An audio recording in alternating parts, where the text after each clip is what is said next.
ನಾರಾಯಣಂ ಸುರಗುರುಂ ಜಗದೇಕನಾಥಂ ಭಕ್ತಪ್ರಿಯಂ ಸಕಲಲೋಕನಮಸ್ಕೃತಂ ಚ ತ್ರೈಗುಣ್ಯವರ್ಜಿತಮಜಂ ವಿಭುಮಾದ್ಯಮೀಶಂ ವಂದೇ ಭವಗ್ನಮರಾಸುರಸಿದ್ಧವಂದ್ಯಂ ನಾರಾಯಣಂ ನಮಸ್ಕೃತ್ಯ ನರಂ ಚೈವ ನರೋತ್ತಮಂ ದೇವೀಂ ಸರಸ್ವತೀಂ ವ್ಯಾಸಂ ತತೋ ಜಯಮುದೀರಯೇ.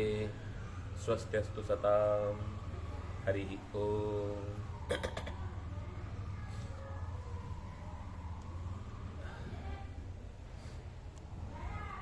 ಮಹಾಭಾರತದ ಭಗವದ್ಯಾನ ಪರ್ವದ ಅಂದರೆ ವಿರಾಟ ಪರ್ವ ಆದ ನಂತರ ಉದ್ಯೋಗದ ಪರ್ವ ಅಂತ ಅನ್ನೋದು ಸಿದ್ಧತೆಯ ಹೆಸರನ್ನು ಹೇಳುವಂಥದ್ದು. ಕೃಷ್ಣ ಪಾಂಡವರ ಪರವಾಗಿ ಯಾತ್ರೆಯನ್ನು ಹೊರಟಿದ್ದಾನೆ ಹಸ್ತಿನಾವತಿಯ ಕಡೆಗೆ. ಅನೇಕ ಋಷಿಗಳು ಸಿಕ್ಕಿದ್ರು, ಅನೇಕ ಜ್ಞಾನಿಗಳು ಅವನನ್ನು ಭೇಟಿಯಾಗಿ ಮಾತನಾಡಿಸಿದರು. ಅವನ ರಥವು ಅತ್ಯಂತ ಉತ್ತಮ ಸ್ತರದಲ್ಲಿತ್ತು. ಕೆಲವರೆಲ್ಲ ಅವನ ರಥವನ್ನೇ ಹತ್ತಿಕೊಂಡು ಮುಂದಕ್ಕೆ ಬಂದರು. ಅಲ್ಲಲ್ಲಿ ಎಲ್ಲರೂ ಕೂಡ ನಮ್ಮ ಮನೆಗಳಲ್ಲಿ ನೀನು ಬಂದು ಆಹಾರ ಸ್ವೀಕಾರ ಮಾಡಬೇಕು, ಅಥವಾ ವಿಶ್ರಾಂತಿ ಪಡೀಬೇಕು, ಅಥವಾ ಕನಿಷ್ಠ ಒಂದು ನೀರಾದರೂ ಕುಡಿದು ಹೋಗಬೇಕು ಅಂತ ಅಪೇಕ್ಷೆ ಪಟ್ಟ ಪ್ರತಿಯೊಬ್ಬರ ಮನೆಗೂ ಕೃಷ್ಣ ಹೋಗಿ ಹೋಗಿ ಅವರ ಇಷ್ಟಾರ್ಥವನ್ನು ಈಡೇರಿಸಿ, ಯಾರ ಅಂತಃಕರಣ ಅತ್ಯಂತ ಪರಿಶುದ್ಧವಾಗಿರುತ್ತೋ ಅಂಥವರ ಮನೆಗಳಲ್ಲಿ ಪೂಜೆಯನ್ನು ಸ್ವೀಕರಿಸಿ ಸಂತೋಷದಿಂದ ಕೃಷ್ಣನು ಕೂಡ ಅವರನ್ನು ಸತ್ಕರಿಸಿದ. ಕೇವಲ ಅವರಿಗೂ ಅನೇಕ ಉಡುಗೊರೆಗಳನ್ನು ಕೊಡುವುದು, ಈ ಥರ ಕೃಷ್ಣನು ಪ್ರತಿಯಾಗಿ ಮಾಡಿ ಪ್ರತಿಯೊಬ್ಬರ ಮನೆಗೂ ಹೋಗಿ ಬಗೆ ಬಗೆಯ ಮಿಷ್ಟಾನ್ನ ಭೋಜನಗಳನ್ನೆಲ್ಲ ಮಾಡಿ ಒಂದು ರಾತ್ರಿ ಒಂದು ಕಡೆ ತಂಗಿದ. ಸುಖವಾಗಿ ಆ ರಾತ್ರಿ ಕಳೆಯಿತು. ಕೆಲವೊಂದು ಸರ್ತಿ ರಾತ್ರಿ ಕಳೆಯುವುದು ಆಗ್ತಿರ್ಲಿಲ್ಲ, ಮಾತಾಡ್ತಾ ಮಾತಾಡ್ತಾ ಸಮಯ ಹೋಗ್ತಿತ್ತು.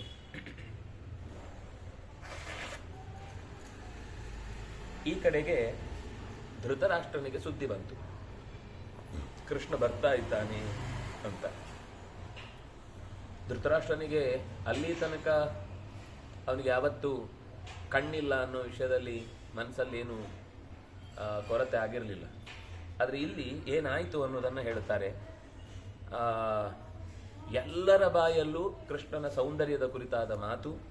ಕೃಷ್ಣ ಬರ್ತಾ ಇದ್ದಾನೆ ಅಂತ ಗೊತ್ತಾದಾಗ ತಕ್ಷಣವೇ ವಿದುರ, ಭೀಷ್ಮ, ದ್ರೋಣ, ಸಂಜಯ, ಆಪ್ತ ಮಂತ್ರಿಗಳು, ದುರ್ಯೋಧನ ಎಲ್ಲರನ್ನೂ ಕೂಡ ಕರೆದ. ಕರ್ಣಾದಿಗಳನ್ನು ಕೂಡಿಸಿಕೊಂಡು ಹೇಳ್ದ, ನೋಡು ಆಚಾರ್ಯರೇ, ನಮ್ಮಲ್ಲಿ ಒಂದು ಅಪೂರ್ವವಾದ ಘಟನೆ ನಡೆಯುತ್ತೆ. ಕೃಷ್ಣ ಇಲ್ಲಿಗೆ ಬರ್ತಾ ಇದ್ದಾನೆ. ದುರ್ಯೋಧನ ಸ್ವಲ್ಪ ಕೇಳಿಸ್ಕೊ.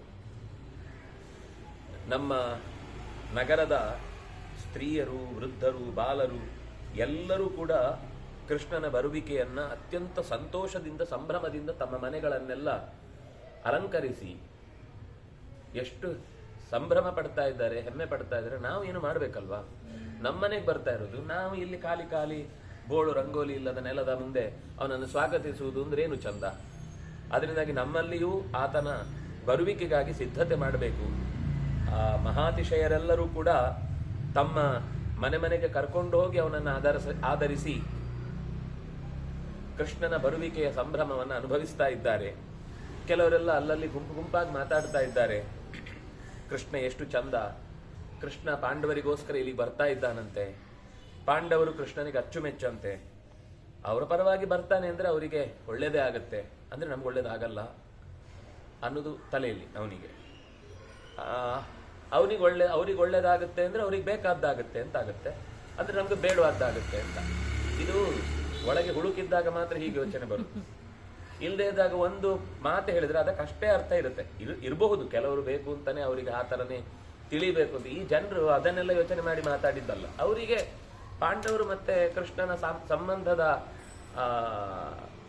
ಏನು ನಿಕಟತೆಯನ್ನು ಅವರು ಹೇಳ್ತಾ ಇದ್ದಾರೆ. ಆದ್ರೆ ಇವನಿಗದು ಏನೋ ಆಗ್ಬಿಡುತ್ತೆ, ಟೆನ್ಷನ್ ಒಳಗಿನಿಂದ. ಕೃಷ್ಣ ಇಲ್ಲಿಗೆ ಬರುವಾಗ ಅವನ ರೂಪ ಲಾವಣ್ಯಗಳನ್ನ ಕಾಣದವರ ಬದುಕು ಅದು ವ್ಯರ್ಥ ಅನ್ನುವಷ್ಟು ಜನ ಅವನ ಬಗ್ಗೆ ಹೊಗಳುತ್ತಾ ಇದ್ದಾರೆ. ಪ್ರತಿ ಕ್ಷಣದ ವರದಿ ಒಪ್ಪಿಸ್ತಾ ಇದ್ದಾರೆ. ಬಂದು ಕೃಷ್ಣ ಅಲ್ಲಿಗೆ ಬಂದ, ಆ ಮನೆಗೆ ಹೋದ, ಅಲ್ಲೇನಾಯ್ತು, ಅವ್ರು ಯಾರೋ ಸಿಕ್ಕಿದ್ರು, ಅವ್ರೇನ್ ತಿಂದ್ರು, ಅವ್ರೇನ್ ಕೊಟ್ರು, ಕೃಷ್ಣ ಅವ್ರಿಗೆ ವಾಪಸ್ ಏನ್ ಕೊಟ್ಟ, ಅವರನ್ನು ಹೇಗೆ ಮಾತಾಡಿಸಿದ, ಅವರು ನಮ್ಮ ಬಗ್ಗೆ ಏನ್ ಮಾತಾಡ್ತಾರೆ, ಅವ್ರು ನಮ್ಮ ಬಗ್ಗೆ ಒಳ್ಳೆ ಅಭಿಪ್ರಾಯ ಇಲ್ಲ. ಆದ್ರೆ ಕೃಷ್ಣನ ಹತ್ರ ಭಾರಿ ಚೆನ್ನಾಗಿ ಮಾತನಾಡಿ ಕೃಷ್ಣ ಮತ್ತು ಪಾಂಡವರ ಸಂಬಂಧಕ್ಕೆ ಹೆಚ್ಚು ಒತ್ತು ಕೊಡುವ ರೀತಿಯ ಮಾತುಗಳನ್ನಾಡಿದರು. ಮತ್ತೆ ಈ ಕೃಷ್ಣ ಸಕಲ ಲೋಕಕ್ಕೆ, ಸಮಸ್ತ ಜನಾಂಗಕ್ಕೆ, ಚರಾಚರ ಪ್ರಪಂಚಕ್ಕೆ ಆಧಾರಭೂತನಾದ ವ್ಯಕ್ತಿ ಅವನು.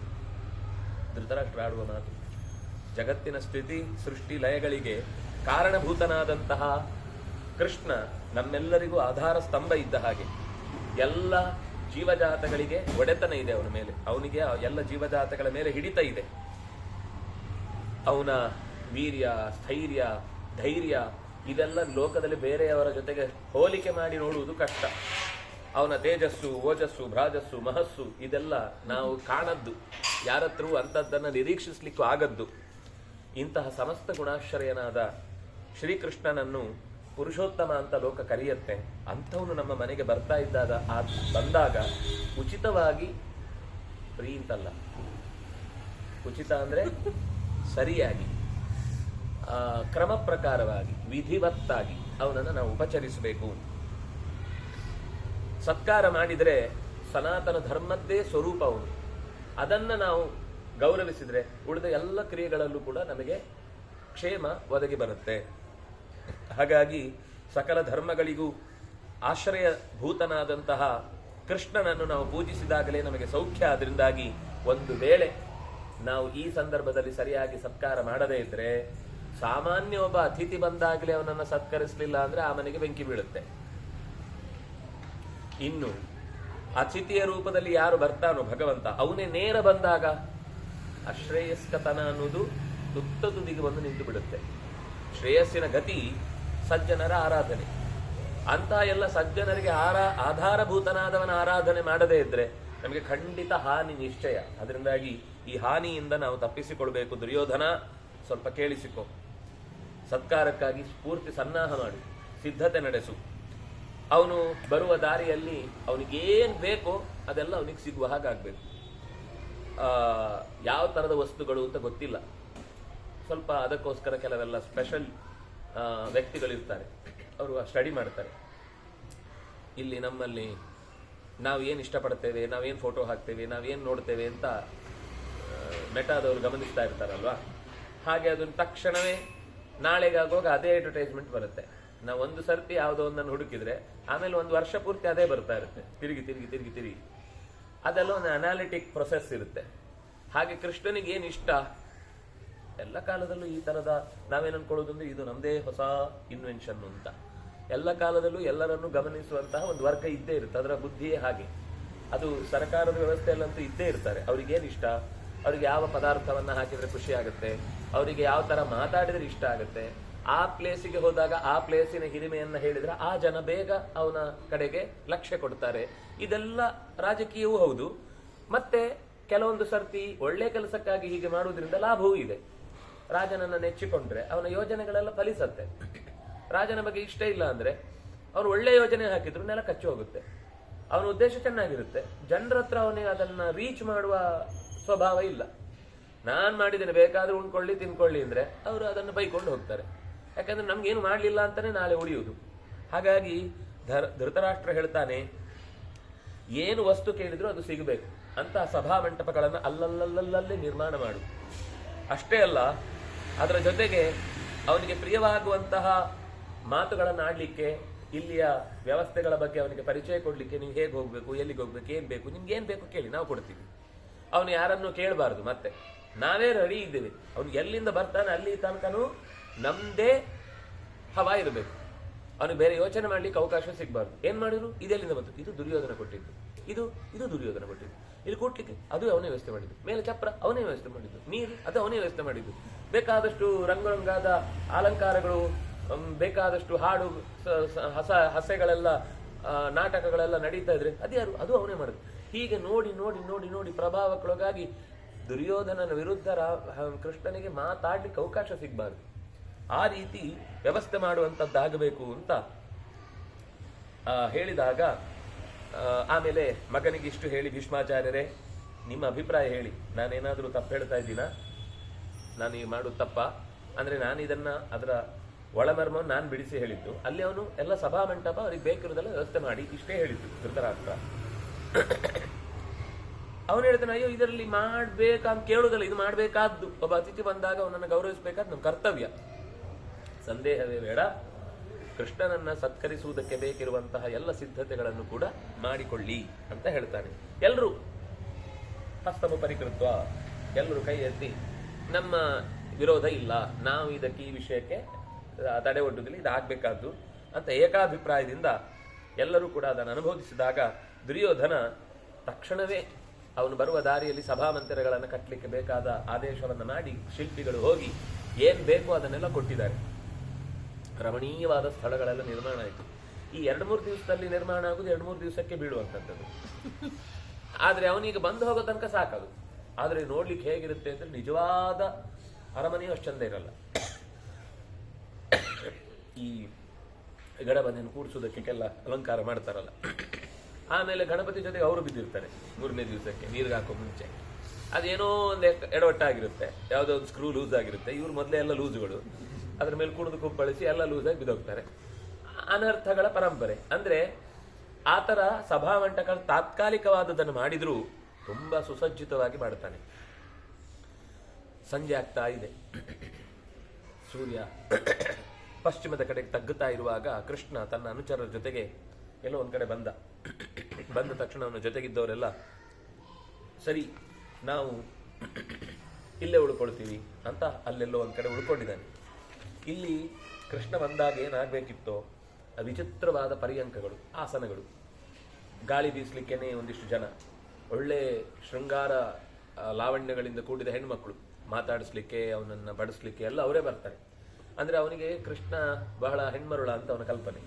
ಅದಕ್ಕೆ ವ್ಯವಸ್ಥೆ ಮಾಡ್ತಾನೆ. ಒಳ್ಳೊಳ್ಳೆ ಸುಖಿ ಭಾವಗಳನ್ನು ಹುಟ್ಟು ಹಾಕುವಂತಹ ಅಲಂಕೃತರಾದಂತಹ ಹೆಣ್ಣುಮಕ್ಕಳು, ಭಕ್ಷ್ಯ ಭೋಜ್ಯಗಳು, ಗಂಧ, ಒಳ್ಳೆಯ ಪರಿಮಳ, ಎಲ್ಲಿ ನೋಡಿದ್ರು ಪರಿಮಳ ಬರ್ತಾ ಇರ್ಬೇಕು. ಅದು ಒಂಥರ ಮಾನಸಿಕವಾಗಿ ಖುಷಿ ಕೊಡ್ತಾ ಇರುತ್ತೆ. ಹೋದ ತಕ್ಷಣವೇ ಮೂಗು ಹಿಡಿಯುವಂತಾದ್ರೆ ಉಳಿದದ್ದು ಎಷ್ಟೇ ಚೆನ್ನಾಗಿದ್ರು ಅದರ ಬಗ್ಗೆ ಒಂದು ಆಸಕ್ತಿ ಬರಲ್ಲ. ಅಯ್ಯ ಮೂಗೆ ಮೊದಲು ಹಾಳಾಗೋಗಿದೆ, ಇನ್ನೇನ್ ಮಾಡೋದು ಅಂತ. ಹಾಗಾಗಿ ಅತ್ಯಂತ ಪರಿಮಳಯುಕ್ತವಾದ ಗಂಧದಿಂದ ಎಲ್ಲ ಪ್ರದೇಶಗಳನ್ನು ಸಿಂಪಾಡಣೆ ಮಾಡಿ ಅವ್ನು ಬರ್ತಾ ಇದ್ದಾನೆ ಅಂದ್ರೆ ಮತ್ತೊಂದು ಸರ್ತಿ ಸ್ಪ್ರೇ. ಈ ಬರುವಾಗ ಗೊತ್ತಾಗ್ಬಾರ್ದು ಏನಿದ್ರು ಪರಿಸ್ಥಿತಿ ಹಾಳಾಗಿದೆ ಅಂತ. ಹಾಗೆ ಮಾಲೆಗಳು ಬೇಕಾದಷ್ಟು, ಬಂದವರೆಲ್ಲ ಕೃಷ್ಣನಿಗೆ ಮಾಲೆ ಹಾಕೋದು, ಕೃಷ್ಣನನ್ನು ತೆಗೆದಿದ್ದ ತಕ್ಷಣ ನಮಗೆ ಸಿಕ್ತು ಅಂತ ಜನ ತಗೊಂಡೋಗುದು. ಹೀಗೆ ಬಗೆ ಬಗೆಯ ವಸ್ತ್ರಗಳು, ಆಭರಣಗಳು ಎಲ್ಲವೂ ಸಿದ್ಧ ಆಯ್ತು. ಅವನ ಅನುಚರರಿಗೆ ಏನು ಕೆಲವೊಂದ್ಸಲ ಏನಾಗುತ್ತೆ, ಅವನಿಗೆಲ್ಲ ಚೆನ್ನಾಗಾಗುತ್ತೆ. ಆಮೇಲೆ ಅವರು ಹೋದಾಗ ಹೇಳ್ತಾರೆ, ನಿಮ್ಗೆ ಮಾತ್ರ ರೀ, ನಮ್ಗೆ ಎಂಥದ್ದು ಮಾಡ್ಲೇ ಇಲ್ಲ, ನಮ್ಗೆಲ್ಲ ಕಷ್ಟ ಆಯ್ತು. ಹೌದಾ? ಒಬ್ಬ ಒಳ್ಳೆಯ ನಾಯಕ ಆದ್ರೆ, ಯೋಗ್ಯನಾಗಿದ್ರೆ ಅವನು ನೆಕ್ಸ್ಟ್ ಸರ್ತಿ ಅದನ್ನು ಒಪ್ಪಲ್ಲ. ನೀವು ನನಗೆ ಮಾಡುದು ಮಾತ್ರ, ನನ್ನ ಜೊತೆಗೆ ಬಂದವರಿಗೂ ಅವರಿಗೇನು ಎಷ್ಟು ಅರ್ಹತೆ ಇದೆ ಅಷ್ಟಕ್ಕಾದ್ರೂ ಮಾಡಬೇಕು. ಅವರನ್ನ ಬೀದಿಯಲ್ಲಿ ಬಿಟ್ಬಿಡುದು, ನೀವು ಮಾತ್ರ 5 ಸ್ಟಾರ್ ಹೋಟೆಲಲ್ಲಿ ಕೂಡಿಸ್ಬಿಡುದು. ಕೊನೆಗೆ ಅವರು ವಾಪಸ್ ಬರುವಾಗ ಸೊಳ್ಳೆ ಕಚ್ಚಿ, ಇವತ್ತು ನಂಗೆ ನಿನ್ ಗಾಡಿ ಬಿಡ್ಲಿಕ್ಕೆ ಆಗಲ್ಲ, ನಿದ್ದೆ ಬಂದಿಲ್ಲ, ನಾನು ಇಲ್ಲೇ ಇರ್ತೇನೆ, ನೀವು ಗಾಡಿಯಲ್ಲೇ ಮಲಗಿ, ನಾನು ಸ್ವಲ್ಪ ಹೊತ್ತು ಮಲಗ್ತೇನೆ ಅಂತ ಅವ್ನು ಕೂತಾಗ ಮತ್ತೆ ಗೊತ್ತಾಗುತ್ತೆ, ಈ ಸಮಸ್ಯೆ ಏನಾಗಿದೆ, ನಿನ್ನೆ ಅವ್ರಿಗೆ ಪಾಪ ನಿದ್ದೆ ಮಾಡ್ಲಿಕ್ಕೆ ಬಿಟ್ಟಿಲ್ಲ ಅಂತ. ಅಂದ್ರೆ ಹಾಗೆ ತನ್ನ ಪರಿವಾರವನ್ನ ಚೆನ್ನಾಗಿ ನೋಡಿಕೊಳ್ಳುವಂತಹ ಸ್ವಭಾವದವನಾದ್ರಿಂದಾಗಿ ಕೃಷ್ಣ ಅವನ ಅನುಚರರಿಗೂ ಬೇಕಾದ ಎಲ್ಲ ವ್ಯವಸ್ಥೆ ಆಗಬೇಕು ಅಂತ ದುರ್ಯೋಧನ ಭಾರಿ ಪ್ಲಾನ್ ಮಾಡಿ ವ್ಯವಸ್ಥೆ ಮಾಡಿದ್ದಾನೆ. ಕೃಷ್ಣ ಅಲ್ಲಿಂದ ಸೀದ ವೃಕಸ್ಥಳಕ್ಕೆ ಬಂದ. ವೃಕಸ್ಥಳ ಅಂತ ಅನ್ನೋದು ಯಾವ ಪಾಂಡವರ 5 ಗ್ರಾಮಗಳನ್ನು ಕೇಳಿದ್ರು ಅದರಲ್ಲಿ ಒಂದು. ಆ ಸ್ಥಳಕ್ಕೆ ಬಂದಿದ್ದಾನೆ.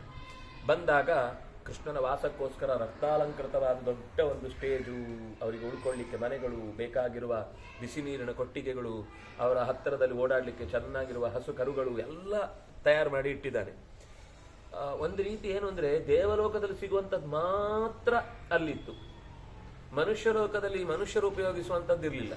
ಎಲ್ಲ ದೇವಲೋಕಕ್ಕೆ ಅತಿಮಾನುಷವಾದಂತಹ ಸಂಭಾರ ಪದಾರ್ಥಗಳನ್ನೆಲ್ಲ ಅಲ್ಲಿ ಇಟ್ಟು ಧೃತರಾಷ್ಟ್ರನಿಗೆ ಬಂದು ಹೇಳ್ದ, ಅಪ್ಪ ನೀನು ಹೇಳಿದ ಹಾಗೆಲ್ಲ ಮಾಡಿದ್ದೇನೆ ನೋಡು, ಇಷ್ಟಿಷ್ಟು ವ್ಯವಸ್ಥೆ ಮಾಡಿದ್ದೇನೆ ಅಂತ ಹೇಳಿದಾಗ ತುಂಬಾ ಖುಷಿಯಾಗೋಯ್ತು ಧೃತರಾಷ್ಟ್ರನಿಗೆ.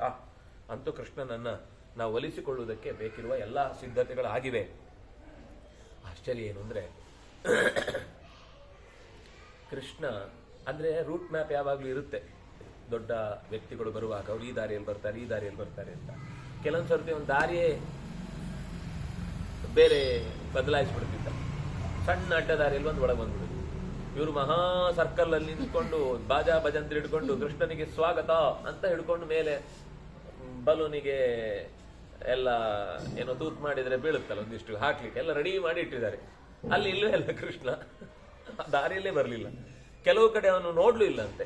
ಅವನು ಅದು ಆ ಧೈರ್ಯ ಸೈಡಲ್ಲಿ ಹೀಗೆ ಹಾಕಿ ಇಟ್ಟಿದ್ರೆ ಕೃಷ್ಣನಿಗೆ ಸ್ವಾಗತ ಸ್ವಾಗತ ಅಂತ ಅವ್ರು ಬಡ್ಕೋತಿರ್ತಾರೆ.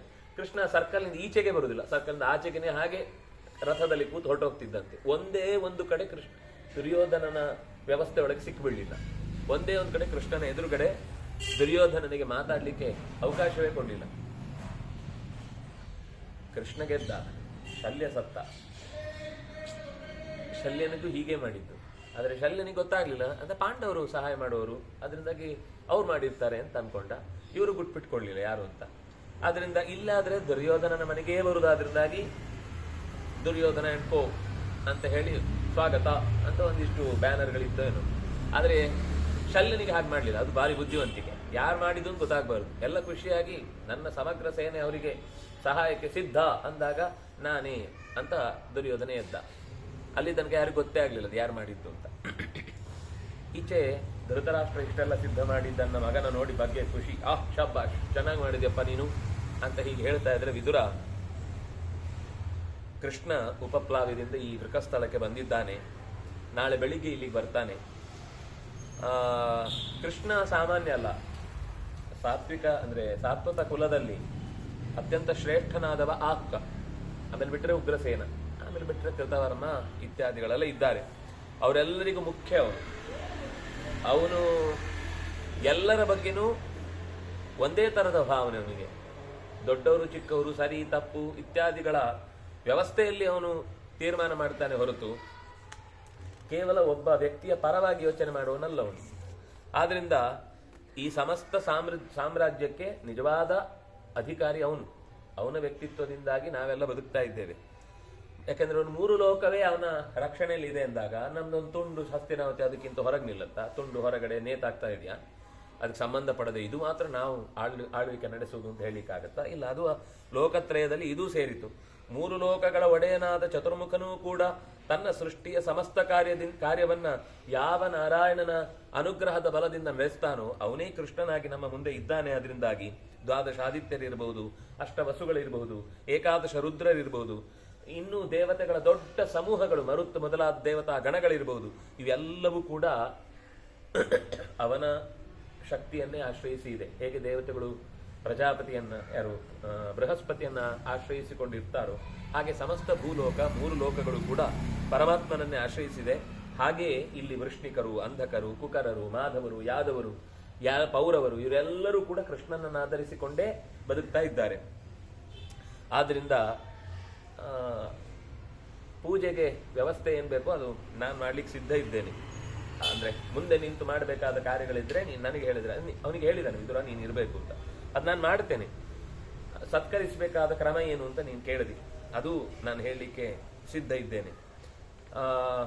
ಅಲ್ಲಿ ಅಷ್ಟೊತ್ತಿಗೆ ಏನೇನು ಬೇಕು ಇತ್ಯಾದಿಗಳನ್ನೆಲ್ಲ ಒಂದಿಷ್ಟು ಸಿದ್ಧತೆ ಮಾಡಿದ್ರು. ಅವನು ಹೇಳ್ತಾನೆ ನಾನು ಮಾಡಿದ್ದೇನೆ, ಸಿದ್ಧತೆ ಮಾಡಿದ್ದೇನೆ. ಏನೇನು ಅಂತ ಒಂದು ಲಿಸ್ಟ್ ಹೇಳ್ತಾನೆ. ಯಾರು? ಧೃತರಾಷ್ಟ್ರ ಹೇಳ್ತಾನೆ. ಏನು ಹೇಳ್ತಾನೆ ಅಂದ್ರೆ, ಧರ್ಮಜ್ಞನಾದ ವಿದುರ, ನೀನು ಸತ್ಕರಿಸಬೇಕಾದ ಕ್ರಮ ಏನು ಹೇಳಿದೆ ಅದರ ಹಾಗೆಲ್ಲ ಮಾಡ್ತೀವಿ. ಇನ್ನೂ ನಾವು ಸ್ವಲ್ಪ ವಿಶೇಷವಾದದ್ದನ್ನು ಯೋಚನೆ ಮಾಡಿದ್ದೇವೆ. ಬಾಕ್ಲೀಕ ದೇಶದಲ್ಲಿ ಹುಟ್ಟಿದ ವಿಶಿಷ್ಟವಾದ ಕುದುರೆಗಳಿವೆ. ಅದು ಬೇರೆ ಕಡೆ ಎಲ್ಲೂ ಸಿಗಲ್ಲ.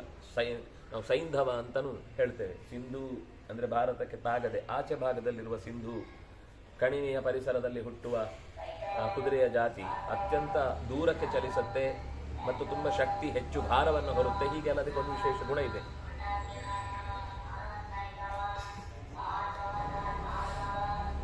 ಎಲ್ಲ ಒಂದೇ ಬಣ್ಣದ್ದು 4 ವಿಶಿಷ್ಟವಾದ ಕುದುರೆಗಳಿಂದ ಕೂಡಿದ 16 ರಥಗಳನ್ನ ನಾನು ಕೃಷ್ಣನಿಗೆ ಕೊಡ್ತೇನೆ. ಅದು ಯಾವ್ದು ರಥ? ಸುಮ್ಮನೆ ಮರದ ಕಂಬಿಗಳಿಂದ ಮಾಡಿದ್ದಲ್ಲ, ಮರದ ದಿಮ್ಮಿಗಳಿಂದ ಮಾಡಿದ್ದಲ್ಲ, ಬಂಗಾರದಿಂದ ಮಾಡಿದ ರಥ. ಅದು ಹೇಗಿದೆ ಅಂದ್ರೆ ಅದರೊಳಗೆ ಕೂತ್ರೆ ಹೊರಗೆ ಹೋಗ್ತಾ ಇದ್ರೆ ಗಾಡಿ ಒಳಗೆ ಕೂತವರಿಗೆ ಹೋಗ್ತಾ ಇದೆ ಅಂತಾನೆ ಗೊತ್ತಾಗಲ್ಲ. ಅಷ್ಟು ಚೆನ್ನಾಗಿರುವ ಶಾಕ್ ಅಬ್ಸರ್ವರ್ ಇರುವ ರೀತಿಯ ಅಪರೂಪದ 16 ರಥಗಳನ್ನ ಕೃಷ್ಣನಿಗೆ ಕೊಡ್ತೇನೆ. ಒಂದೊಂದಕ್ಕೂ 4 ಕುದುರೆಗಳನ್ನ ಕಟ್ಲಿಕ್ಕೆ ಆಗುವಂಥದ್ದು. ಆಮೇಲೆ ಒಂದೊಂದು ಆನೆಗೂ 8 ಮಾವಟಿಗರು ಇರ್ತಾರೆ. ಅಂದ್ರೆ ಅಂಥ ಎತ್ತರದ ಆನೆ ಅಂತ ಅರ್ಥ. 8 ಮಾವಟಿಗರು ಕೂಡಿರುವ, ಶತ್ರುಗಳನ್ನ ಕ್ಷಣ ಮಾತ್ರದಲ್ಲಿ ಬಡಿದೋಡಿಸುವ 8 ವಿಶಿಷ್ಟವಾದ ಆನೆಗಳನ್ನ ನಾನು ದಾನ ಮಾಡಬೇಕು ಅಂತಿದ್ದೇನೆ ಅವನಿಗೆ. ಕೃಷ್ಣನಿಗೆ ಬಂದಾಗ ಗಿಫ್ಟ್ ಒಂದಾನೆ ಸಾಕುವುದೇ ಕಷ್ಟ. ಆದರೆ ಆವಾಗ ಅಷ್ಟು ಕೊಡಬೇಕಾದ್ರೆ ಕೊಡುವವನಲ್ಲಿ ಎಷ್ಟಿತ್ತು, ತೆಗೆದುಕೊಳ್ಳುವವನಲ್ಲಿ ಇನ್ನೆಷ್ಟಿತ್ತು ಅಂತ ಯೋಚನೆ ಮಾಡಬೇಕು. ನಮಗೆ ಕೊಟ್ಟರೆ ಎಲ್ಲಿ ಕಟ್ಟೋದು? ಎಲ್ಲೂ ಕಟ್ಟಲಿಕ್ಕೂ ಇಲ್ಲ, ಅದನ್ನು ನೋಡ್ಲಿಕ್ಕೂ ಸಾಧ್ಯ ಇಲ್ಲ. 2 ದಿವಸಕ್ಕಾಗುವಾಗಲೇ ಅದು ಸೊರಗಿ ಬಿಟ್ಟಿರುತ್ತೆ. ಕೊನೆಗೆ ಆನೆ ಡೈಮರಿ ತಂದಿದ್ದೀರಾ ಅಂತ ಕೇಳುವ ಸ್ಥಿತಿಗೆ ಬಂದಿಲ್ಲ ಅಂತ ನೋಡಿದ್ರೆ ನಮ್ಗೆ ಇರಕ್ಕೆ ಜಾಗ ಇಲ್ಲ. ಆಮೇಲೆ ಒಂದು 100 ಜನ ದಾಸಿಯರನ್ನ ಅವನ ಸಹಾಯಕ್ಕೆ, ಸರ್ವೀಸಿಗೆ ಅಂತ ನಾನು ಸಿದ್ಧಪಡಿಸಿ ಅವನಿಗೆ ಒಪ್ಪಿಸ್ತೇನೆ. ಇನ್ನು ಪರ್ವತವಾಸಿಗಳಾದ ಅನೇಕ ಅಪರೂಪದ ಕಾಡು ಜನರು ಕೆಲವು ಅಪರೂಪದ ವಸ್ತುಗಳನ್ನೆಲ್ಲ ನಮಗೆ ಕೊಟ್ಟಿದ್ದಾರೆ. ಆಗಲೂ ಈ ಒಂಥರ ಹಳೆಯ ವಸ್ತುಗಳು ಏನಂತಾರೆ, ಈ ಹಳೆಯ ಮನೆಗಳಲ್ಲೆಲ್ಲ ಇರುತ್ತಲ್ಲ ವಸ್ತುಗಳು, ಅದಕ್ಕೆ ಏನಂತಾರೆ,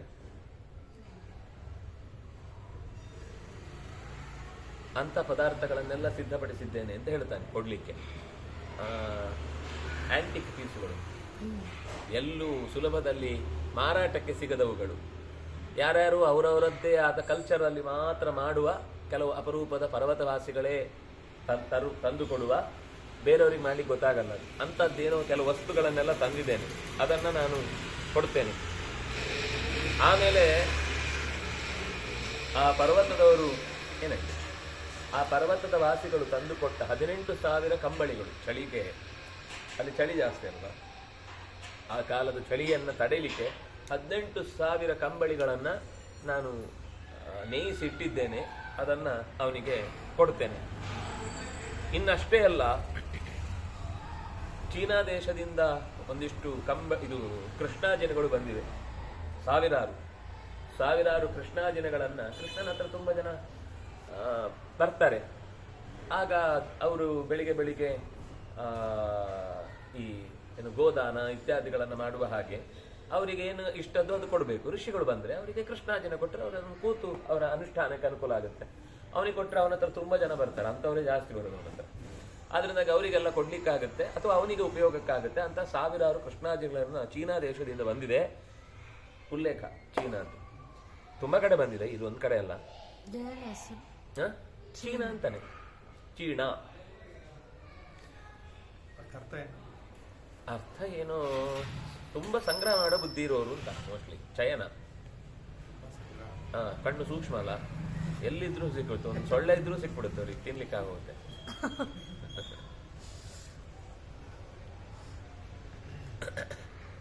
ಆಮೇಲೆ ಕೃಷ್ಣನಿಗೆ ಧರಿಸಲಿಕ್ಕೆ ಯೋಗ್ಯವಾದ ಅಪರೂಪದ ಒಂದು ರತ್ನ ಇದೆ. ಅದು ಹಗಲು ರಾತ್ರಿ ಎರಡೂ ಸಂದರ್ಭದಲ್ಲೂ ಒಂದೇ ತರ ಕಾಣುತ್ತೆ. ಕೆಲವು ರಾತ್ರಿ ಕಾಣಿಸಲ್ಲ, ಹಗಲು ಮಾತ್ರ ಕಾಣಿಸುತ್ತೆ. ಕೆಲವು ಹಗಲು ಅಷ್ಟು ಪ್ರಭೆ ಇರಲ್ಲ, ರಾತ್ರಿ ಮಾತ್ರ ಪ್ರಭೆ ಕಾಣುತ್ತೆ. ಇದು ಹಾಗಲ್ಲ, ಎರಡೂ ಹೊತ್ತು ಚೆನ್ನಾಗಿ ಪ್ರಭೆಯನ್ನ ಬೀಳುವ ಅಪರೂಪದ ರತ್ನವೊಂದನ್ನ ನಾನು ಕೃಷ್ಣನಿಗೆ ಕೊಡ್ಲಿಕ್ಕೆ ಸಿದ್ಧ ಮಾಡಿ ಇಟ್ಕೊಂಡಿದ್ದೇನೆ. ಅದನ್ನು ಕೃಷ್ಣ ಹಾಕೊಂಡು ತಿರುಗ್ಬೋದು. ಅವನಿಗದು ಪೆಂಡಾಲ್,